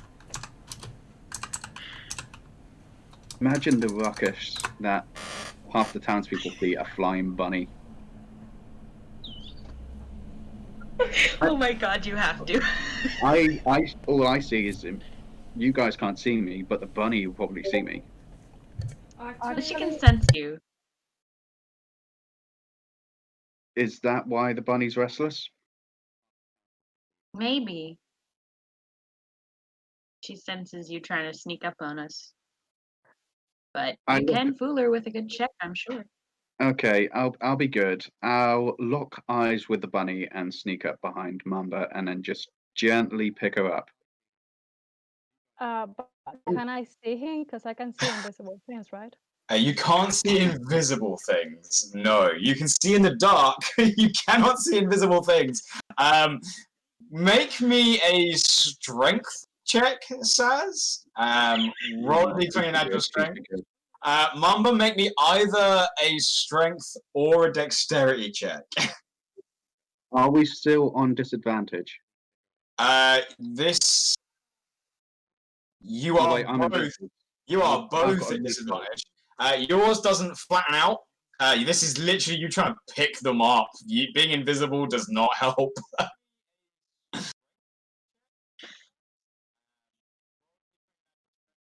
Mamba, what's your roll before I say mine? I need to roll one more time, but the first one it was 12 and 19. Be the 12. Is that including your I modifier? got 15. Yep. What did you get, Saz? I got 15. You do beat.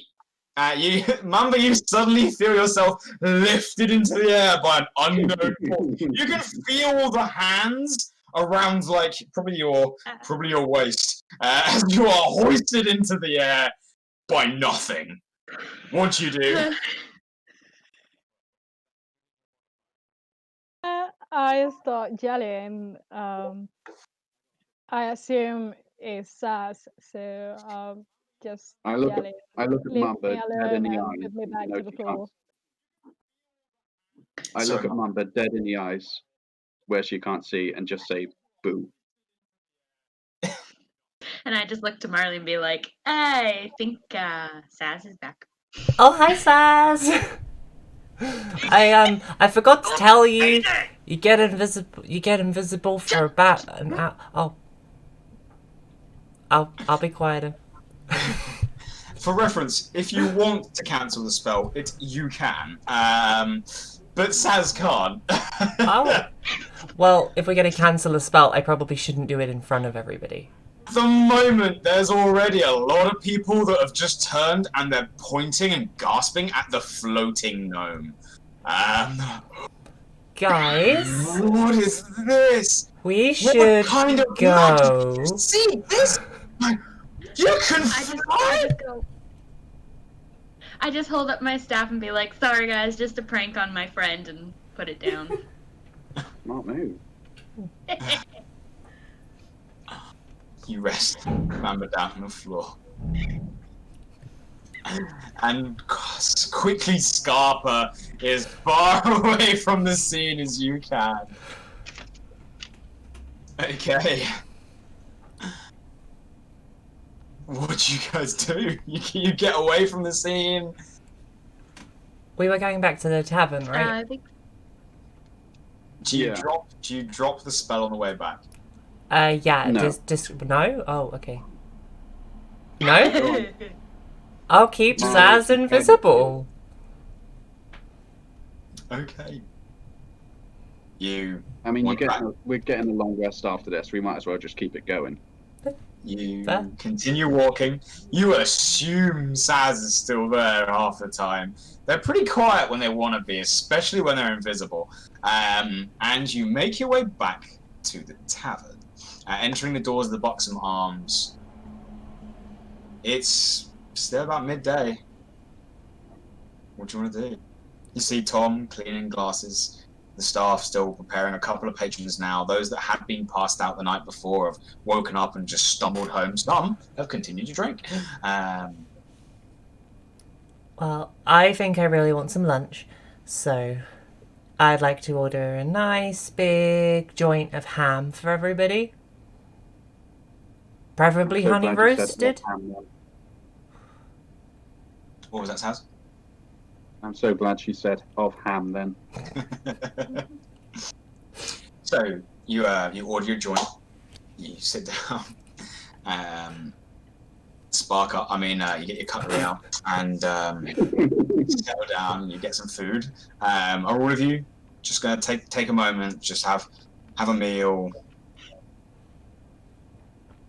Do you mind if Jodie has some, Marley? Of course, the ham's for everybody. It's a big joint. Thanks. We must share. Yeah. Are you getting in on this, Saz? Yeah, I'm chowing down now. All right. Maybe I'm embracing this. maybe a stealth check. Maybe a stealth check. I'm in the bar. I'm in the bar. It's not the weirdest thing they've seen. Subject. Just some ham being eaten by nothing. Oh, come on. 6. There are a lot of people out of the general population of this bar that just look at your table and just see these chunks of ham being cut and lifted and then vanishing. Just disappearing into nothingness. For a town that is not used to magical happenings, you do quickly realize you're garnering quite a lot of attention.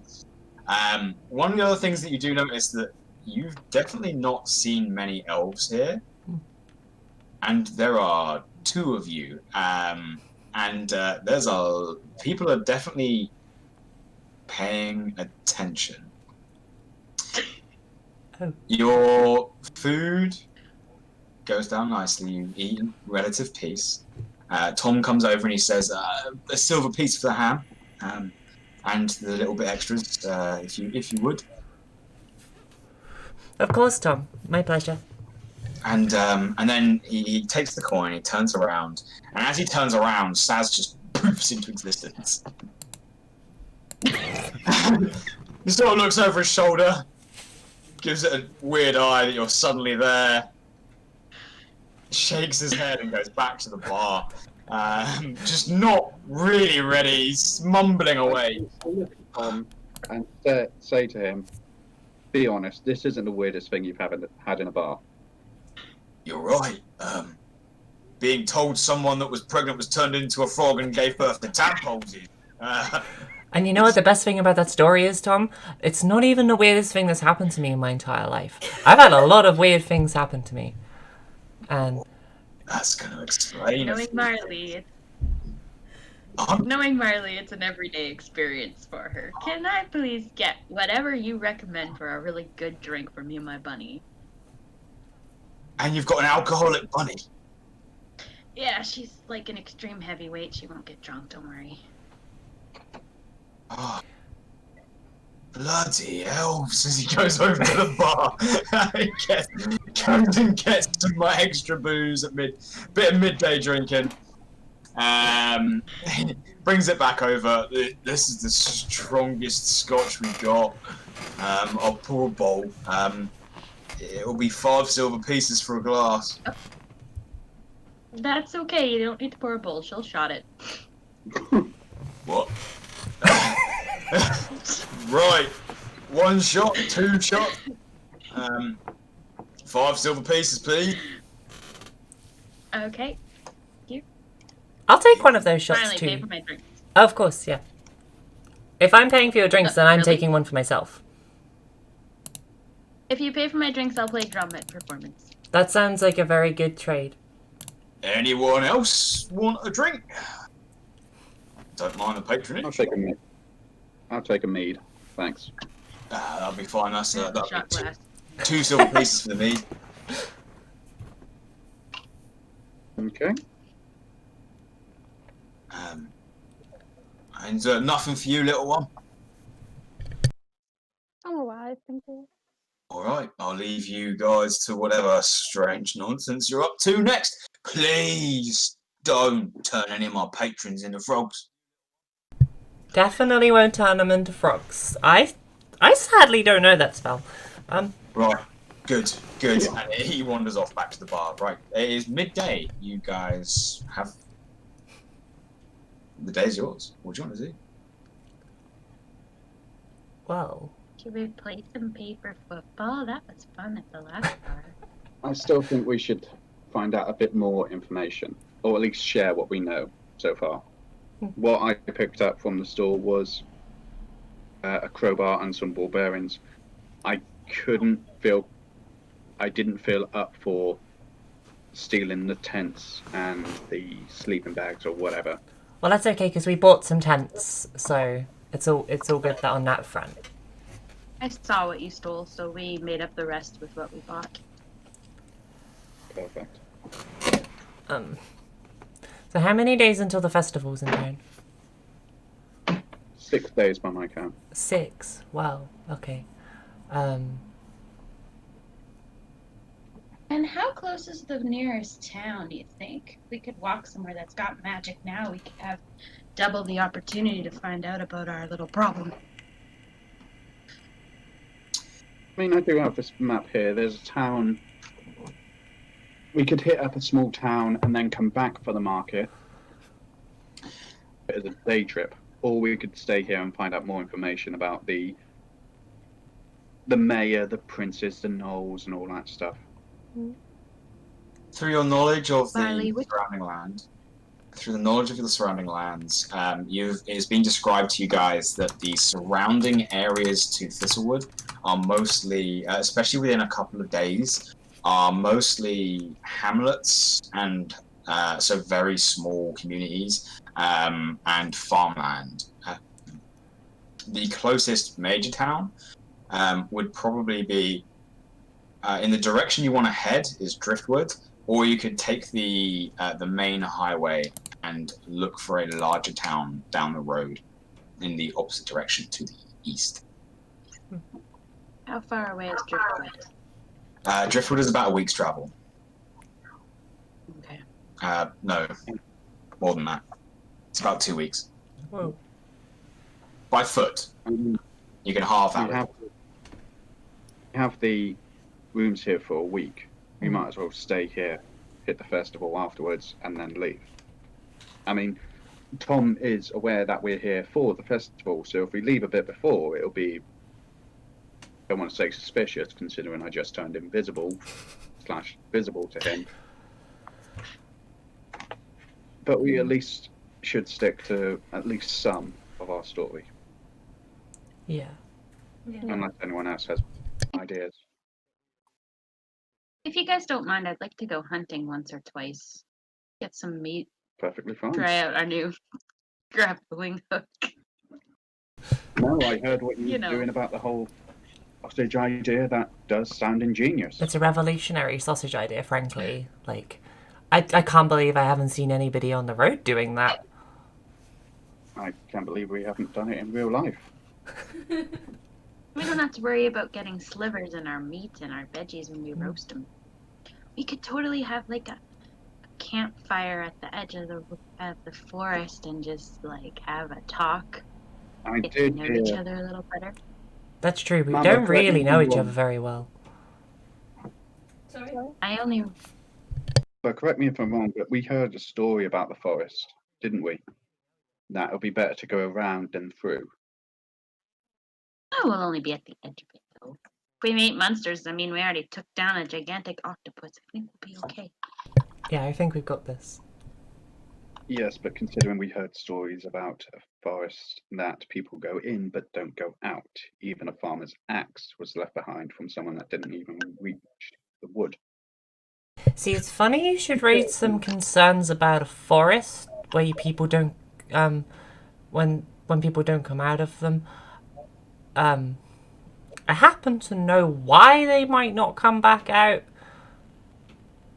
but it's a tale. And I already say a lot. Give it an abridged version. So tree ants. Short enough. Ants or ants? Tree ants is in ants. One and the same. My somebody I know got into a bit of a pickle in a big forest. He and his friend nearly died. Wish they did. Yeah, and then they were rescued by tree ants. So, if we go into this mysterious woods, we'd have to be very cautious but caring of their environment. So, we give them something in return for being in their forest, because this very peculiar and odd character did not give anything to this forest, and yeah, so he didn't exactly meet a very good end. But I mean, everything was fine in the end, but he didn't have a very good time about it.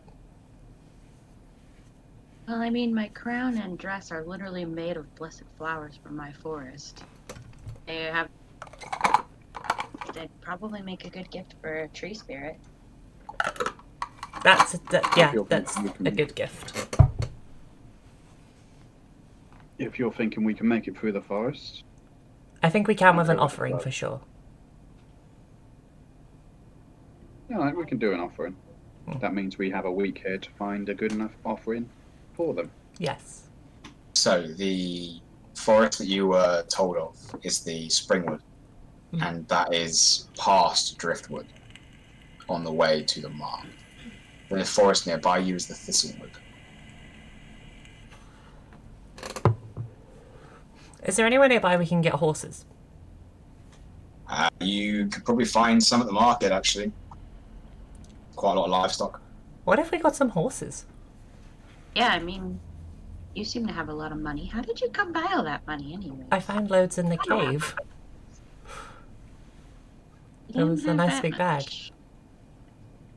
There was a reason, but I don't remember what the reason was. I wasn't there for the gambling, remember? Oh yeah, and so I won quite a bit last night. We met. You remember that person that I told you about? The very nice gentleman who was playing the cards. I won. You mentioned something about bounty hunters as well. Oh How yeah. we have a week to figure out where they are. I'm sure he's probably coming back tonight. We could probably talk to him. Sure. Yeah. Because he did tell us to have a conversation with him again. So. Okay. So how about tonight we, all four of us, meet up with him, have a discussion, sort out the bounty hunter, sort out the gnome situation as well, possibly find out who's in charge of that, maybe get a bit of extra money. And market day, big spending spree. That's a good plan. Maybe get some horses. We probably only need 2. We're a pretty short bunch. Widow could ride with me, and you 2 could ride together if we get horses. I'm happy to ride with Mamba. We've done it many times. 2 horses it is. We'll figure out a shopping list at some point. Yeah. Yeah, for now, I think bounty hunter, information, gnome situation, if possible. Market day, jobs are good. Okay. So, are you guys planning on just relaxing and chilling out for the rest of this day until the evening? I would like to come back with the gnome in the town hall and ask him about about the bounty hunter Marius Cromwell, please. Okay. Um, through Mamba, the do you want some? through the information you know that has been relayed to you as you were there at the time, Marius Cordell did mention that he is not from this town and he himself has just arrived. If you'd still like to go and speak to the archivist, you're more than welcome to. Yeah, I don't have anything else to do. Why not? Okay. Mamba, Saz is going to go with. Okay. Mamba, do you want someone to go with you? Okay. So the two of you head back on out, trail the same path you took last time. It's not long before you get to the town hall. You sort of wander on in, tap the bell. Once again, you hear the yes as he climbs back up to his box. Oh, it's you two! Have you come back for another story? May do if we have time. Brilliant! Brilliant! I love telling stories, and you guys are such great listeners. What would you like to know? Oh, I've got a great one about the Thistlewood. Would you like to know why we call it the Thistlewood? That Actually, one yeah. maybe. You would? Oh, right. So you see, there was these explorers and adventurers one day. They were sort of hunters for the princes that used to run this place, and they went into the... Another half hour passes. As you guys are given the in-depth conversation, which is answered in the first 5 minutes, but he continues and he continues, and he starts diving into the different types of thistles, and how the thistle became the emblem of the town in honor of the thistles that grew in the Thistlewood, and they eventually named the town Thistlewood. And This time, Saz is the board one. It's just but yes, after half an hour, he sort of comes back. He's like, right, so what did you want to know? Do you know this gentleman that has just arrived called Marius Cromwell? Oh. Cordell? Caudle? Never heard that name before. Sorry. Would you like another story, though? actually, I would like to know who was in charge before you. You mentioned you took over the job recently, so who did you take over from? Oh, well, my predecessor's long gone, I'm afraid. I mean, I say I took over recently. That was about 120 years ago, but that's recent for me. What was his name? You know, I can't remember. Been quite a short but long time. I'm pretty sure you can check his name somewhere. Well, Like a supervisor, something. my supervisor, or you want to know the name of this gentleman if I can check his name? What? Why not both? Treat us. Alright. Well, I'll go and have a look. I'll dig it up. I'm sure it's somewhere. As for this Marius Caudle guy, if he's a new arrival to town, we don't keep records of new arrivals. We just keep records of the populace. If it helps, he's a bounty hunter. I don't know if he's a bounty hunter or a fisherman or if he just, I don't know, tames dragons. If he's new to town, I wouldn't know. Hang on, there's a voice in my head that's telling me that I should tell you more stories to jog my memory. So, let me have a think here. Right, there was this one tale. Hold up. I may have a fast track way of doing this. Oh! No, by all means. if there was a way that we could, shall we say, get to the point of things. And I slide him a silver piece. Sort of just looks at it for a moment.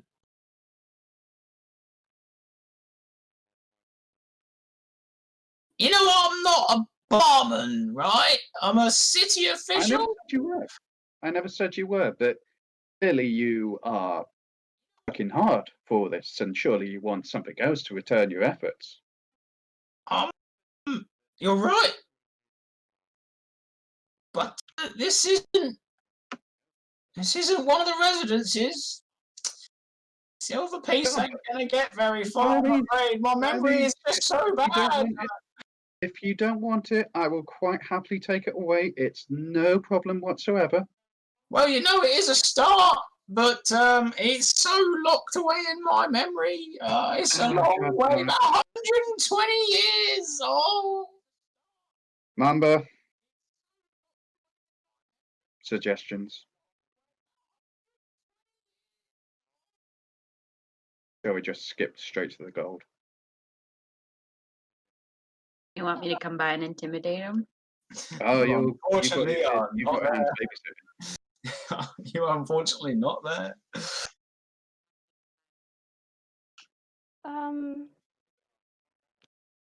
Do you want to just keep? I will just let him talk because we can pick small things of his stories. Perfectly fine. You mean you just want to? You mean you just want to listen to my stories? Really? Yeah, Oh, you've helped great. out, so have the silver in the house. Oh, perfect! I mean, let's face it, one silver piece in this district, bit of a cheapskate, but here we go. I'll offer you some stories all the same. Right, now let me have a think here. How about I tell you the story of bollocks. The story of how the market came about. You see, the market was started with old oh no. This plan has backfired horribly.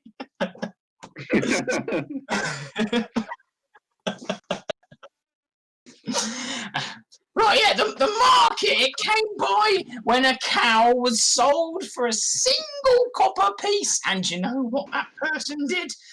That person immediately bought that cow and sold it for 5 copper pieces.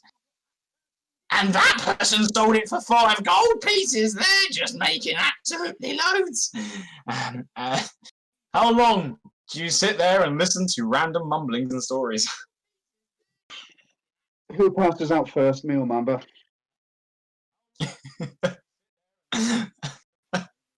You get told stories about how the market came about, and they are rubbish stories as well. They go on forever. They are the most simplistic things. He goes on to explain why the town hall has 4 pillars out front, and after about 20 minutes, it turns out that there's only 4 pillars because that's what's needed to structurally maintain the second floor. It goes on, and he goes on and goes on.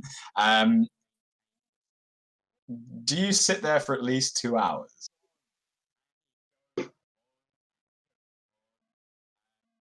Yes. Okay. About 2 hours in, he does mention that the princes that were overthrown by a council vanished. No one knows where they went. No one knows their fate. And with the page missing, no one alive now remembers their name.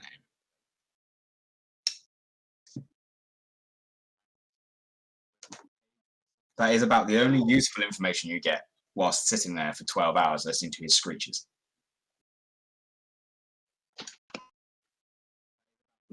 Saz is just there, like. Are you at exhaustion 3 yet? Exhaustion 6 just dies. Yes. Is it possible to die of boredom in D&D?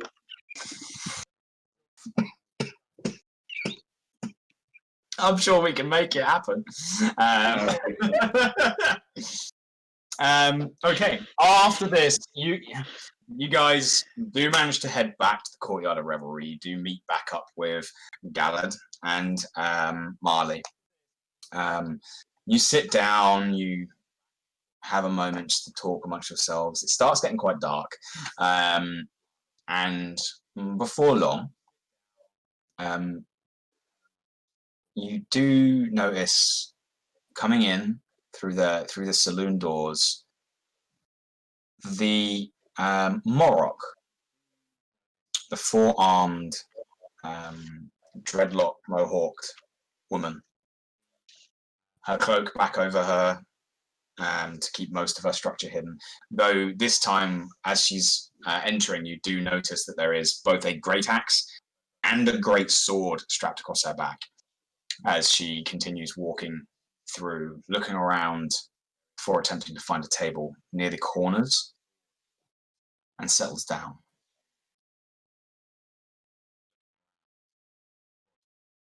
I think I'd like to go say hi. What the rest of you do? I tag along to make sure she doesn't say anything stupid. Love you. Love you. Oh, should we say while they were off getting stories told to them, you were teaching me how to play the drum all afternoon? Oh, of course. Yeah. Okay. You begin teaching and learning how to play the drum. It's a long process. What is your intelligence modifier? Who, me? Both of you. I, +3. +3? +3 as well. Okay. So in total, it will take you 7 weeks to learn how to play this drum. You can play it to a basic level, but it will take you 7 weeks to become proficient in playing drums. I just went up for the performance tonight. We can do a crash course. It's okay. Okay. Anytime we have free time. So is it just Marle wandering over? No, I'm going with her. I can't be unsupervised. Okay. You wander over. You see Riga look up, and there's not an eye roll, but there is sort of this look of slight disinterest. Yes. Hi, Riga. I don't think we got properly introduced yesterday when I was playing that game with your friend. I'm Marle, and this is my friend Galad. We are just traveling adventurers, and we wondered if you wouldn't mind if we sat down with you. You see the cloak shift as you can only assume they're crossing their arms underneath. Very well. I've nothing better to do. Please. It is nice to meet the both of you. Properly. Nice to meet you too. Okay, so I sit down. I think I have a drink with me. Probably have a drink with me. Probably do. Yeah. Take a sip of my cider. So, would you mind telling us a bit more about this bounty that you're chasing? Because your friend briefly mentioned it yesterday, but we don't know very much about it. Briefly, I'm pretty certain he told you all of the details. We are hunting a trio of much more intelligent gnolls that know how to speak. They go by the name of Tic Tac and Toe. They're in the Thistlewood. The bounty is being given out by the captain of the guard. It's an open bounty. Captain Hartwood is offering 600 gold pieces Whoa. for the return of the heads of these gnolls. Oh. Have you and your compatriots come to a decision yet? I mean, I think I've come to a decision. I don't know if they've come to a decision. So I'd have to confer with them, but I'm very intrigued by this whole offer. Well, So go ahead. I'm gonna turn around and gesture for them too to join us.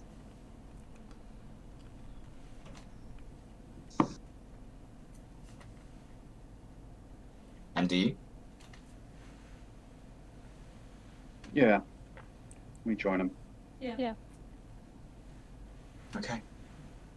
You guys will approach the table. This time you do see Riga extend an arm out from underneath the cloak and just gesture to the seats. Then let's talk business. Is this to be a race? Or is this to be a partnership? I think a partnership. I don't How like much the are we idea of talking? racing. Oh, they said 600 gold, so if this is a partnership, I guess 300? Yeah. Okay. Now for 300. Both parties getting equal share? If that's okay with you. That is more than okay with us. So do you have When, a... Oh, I'm will sorry. when will you be ready to begin? I think... Tomorrow. Yeah, tomorrow. Tomorrow. Tonight is information night. I have to perform as well, so that's quite important. But yes, tomorrow.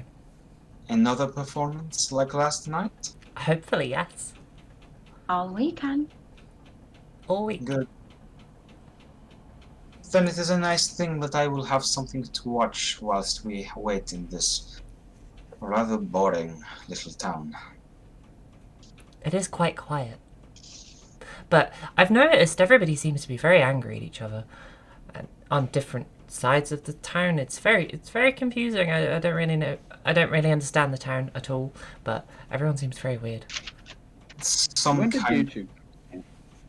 couple of days ago, we actually are just traveling through. We intend on heading north afterwards. Looking for further jobs. We got here and realized that most towns have some form of open bounty, and this is what we do. Have you been doing it I for a know. long time? Please, one at a time. Galad, was it? Just said that's very noble of you. Make no mistake. If the money was not here, we probably would not do it. Who But- cares? You're still doing it. Well, I have then a question. perhaps there is some nobility. Yes. Sazarac, by the way. A pleasure. Riga. Who set up the bounty? We're getting paid by someone, obviously, but by who? The bounty was placed. It is a city bounty. Captain Hartwood has the details over at the Courtyard of Law. He will be the one paying us upon completion of the job. It seems that reports of gnolls in the area is not quite productive for the transport of goods from the local hamlets. If it affects the How would we market, get- it affects the town. How would we get in contact with them? To get in contact with Captain Hartwood, simply walk into the Courtyard of Law, find the barracks, and introduce yourself. That's what we did. That sounds intriguing. Alternatively, if you are to take part in the bounty with us, then there is no need. We can simply complete the bounty and return together. Yeah, I We think I trust like. So Sorry. with this lady being able to overhear me, I look to my team and be like, "Do you think we need to confirm the story before we jump on board?" As I said, today is information day. I mean, 300 Yes. to 600 is a hell of a jump, so there's no.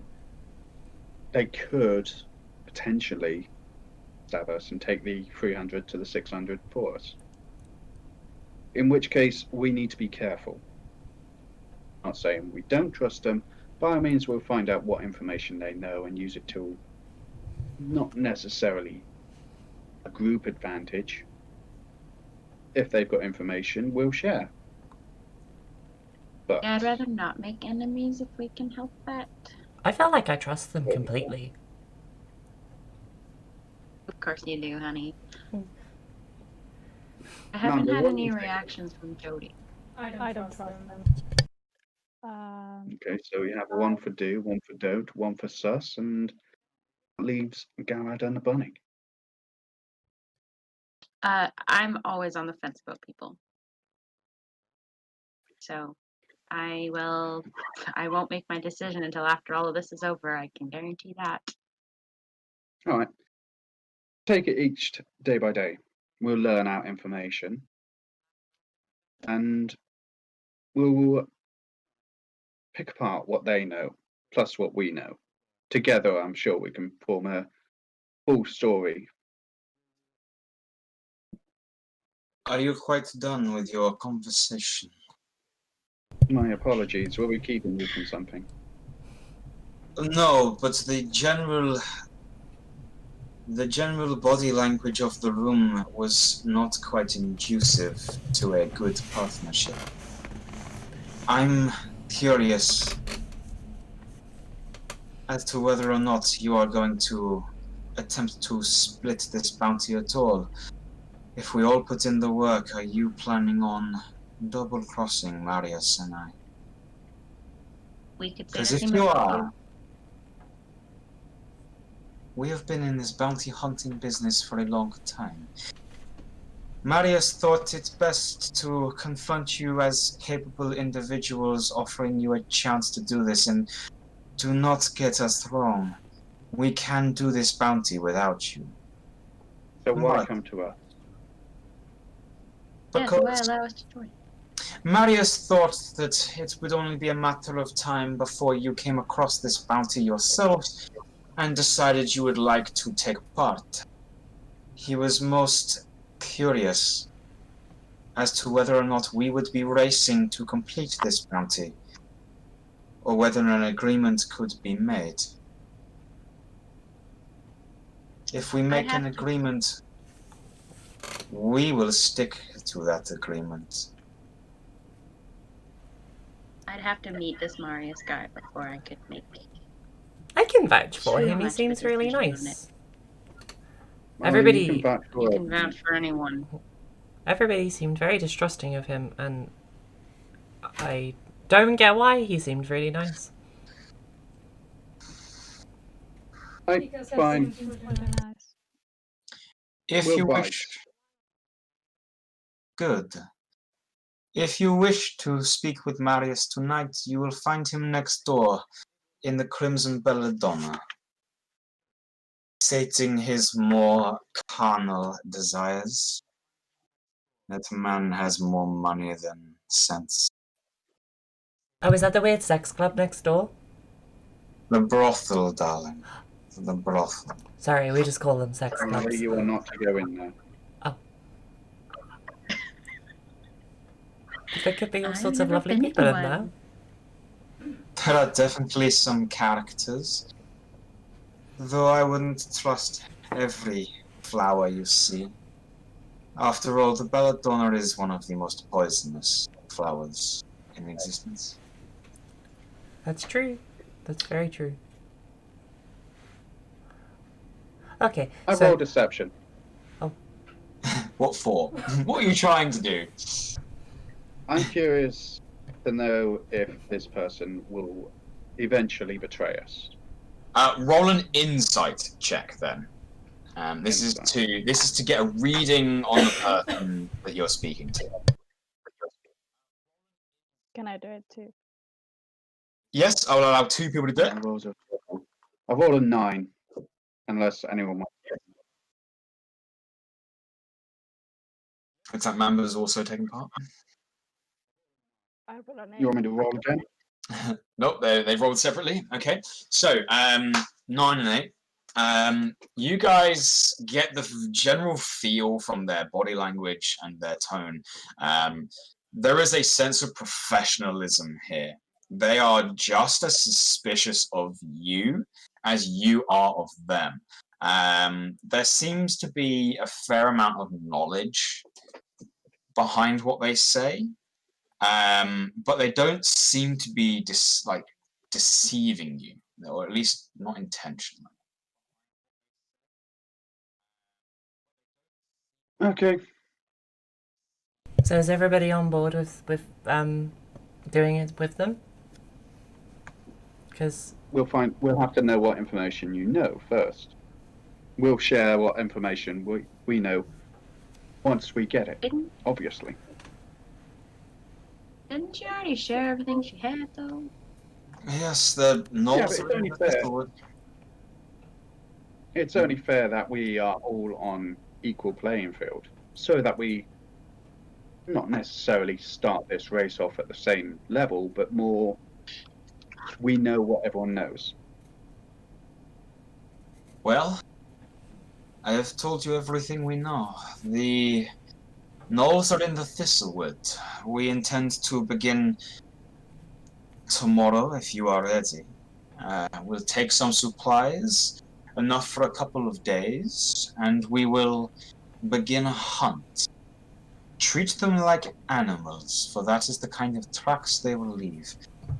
And then we will find them, bleed them, and remove their heads, so we can bring proof back to the captain. well, that was quite a bloody description, but yeah, I'm on board. I'm completely on board. My dear, if a gnoll takes you, they will rip you limb from limb and eat you piece by piece until there is nothing but a sack of meat that remains. Well, Good Good thing- grappling hook, then. yeah, good thing we have a grappling hook. I failed to I have see a the feeling- importance of a grappling hook in this situation. Well, That's me.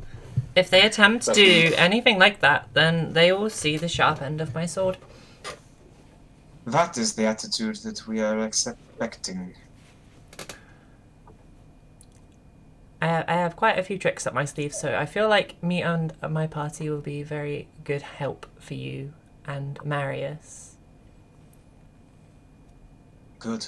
Then go get some rest, play your performance, and sleep. For tomorrow, we will enter the Thistlewood and we will begin a hunt. I'm very excited about this hunt. I hope we're back in time for the festival. I'm sure it will be. Yes, I'm sure you will be. Okay. Do you have any Performance recommendations night now. on what? Performance! You are veterans, of course, so clearly you know what we need and what we don't need. Grappling hook is important, so keeping that. I am excited to see what this grappling hook will do in a combat scenario with a beast that wants to eat your heart. But as far as supplies go, make sure you have enough rations to be out there for a few days.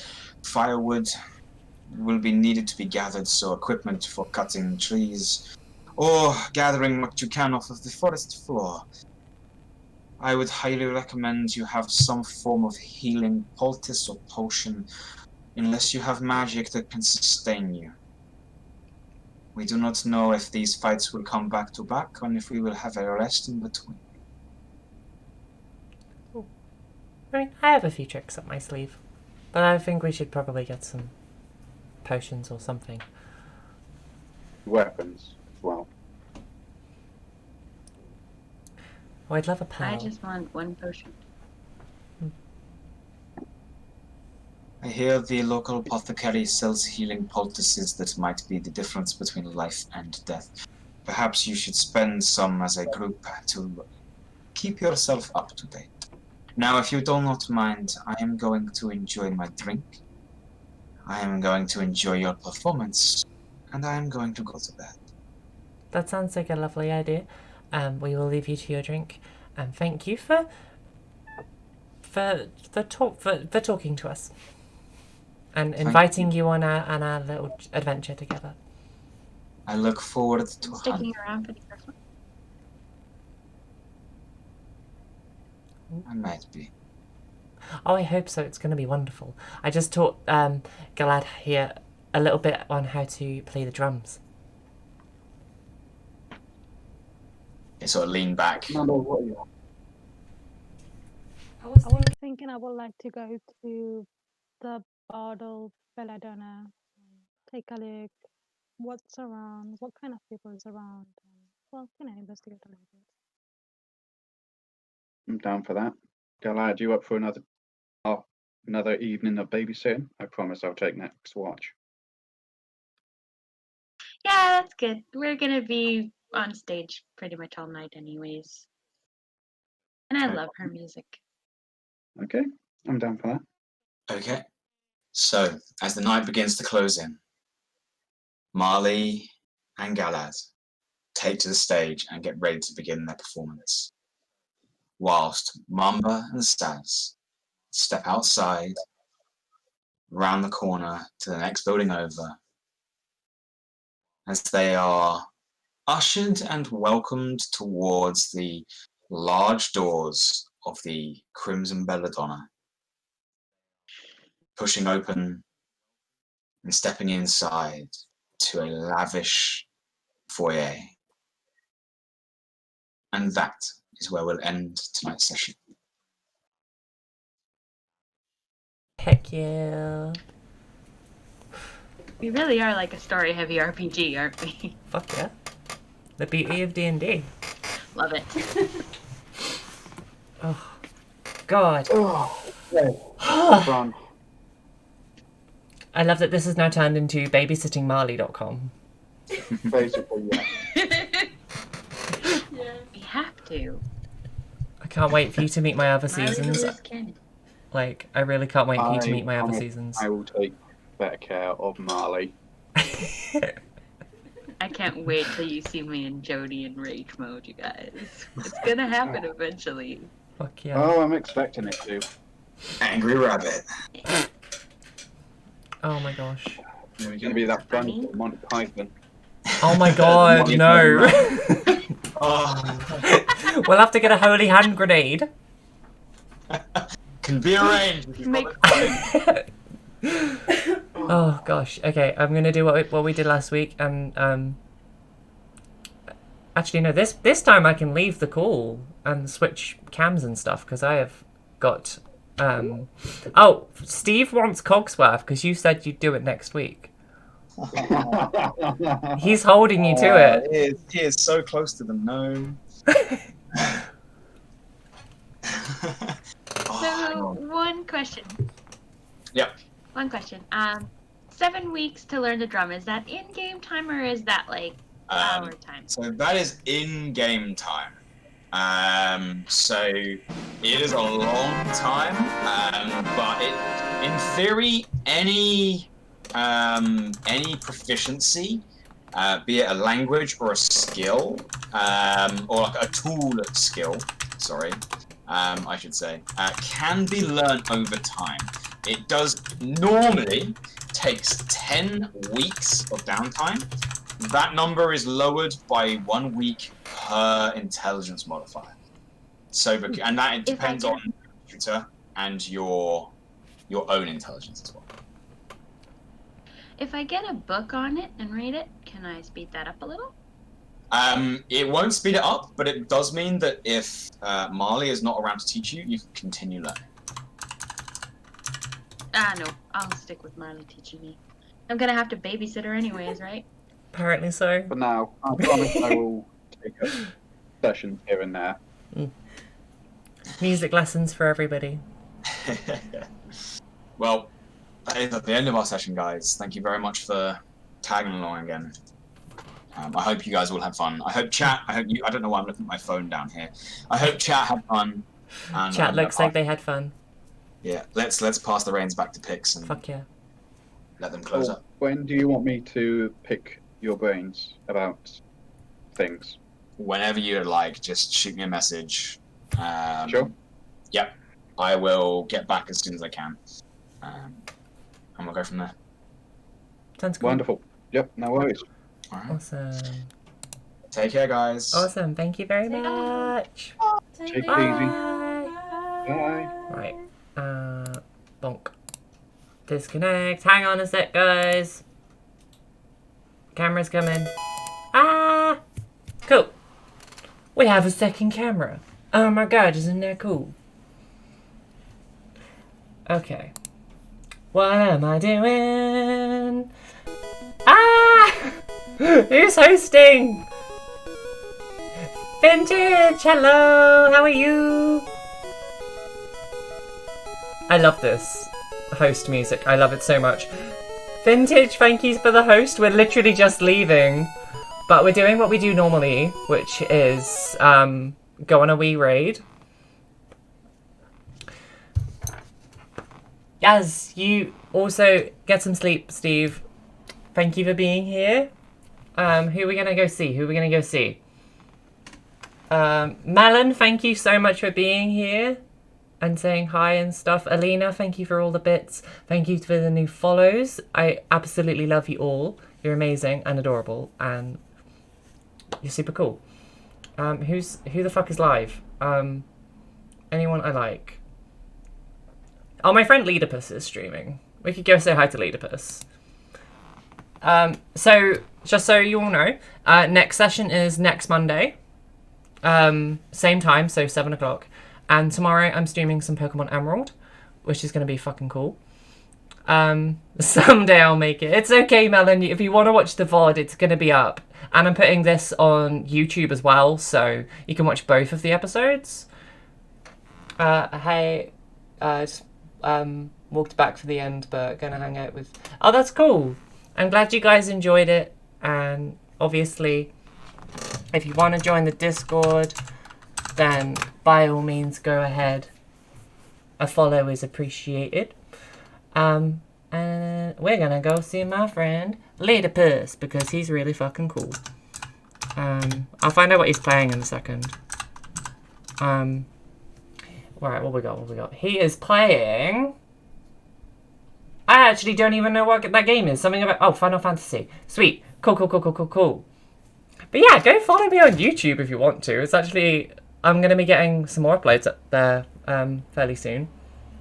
It's a fucking lot uploading to YouTube, not going to lie. But, okay. It has been absolutely wonderful having you all here. If you could all share some love to the wonderful Leadopus. Raid message. I don't know. Raid message? Anybody? I spelled that wrong. It's okay, Melon. Don't worry.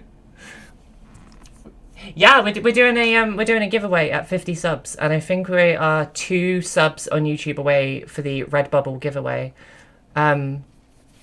which is going to be really cool. So basically, there's 2 prizes. You know, not like a first or second place or anything like that. It's like a, you know, one person gets one piece of merch, one person gets another piece of merch. It's going to be great. Raid message. There you go. There's the raid message. Raid message. I'm actually going to copy it this time. So, if you have the raid emote, then that's even better. But yeah, there you go. There's the raid message. I love you guys very, very much, and I will see you tomorrow for some Pokemon. Have a lovely rest of your night, and thank you for being here, you absolutely lovely people. Take care of yourselves, and good night.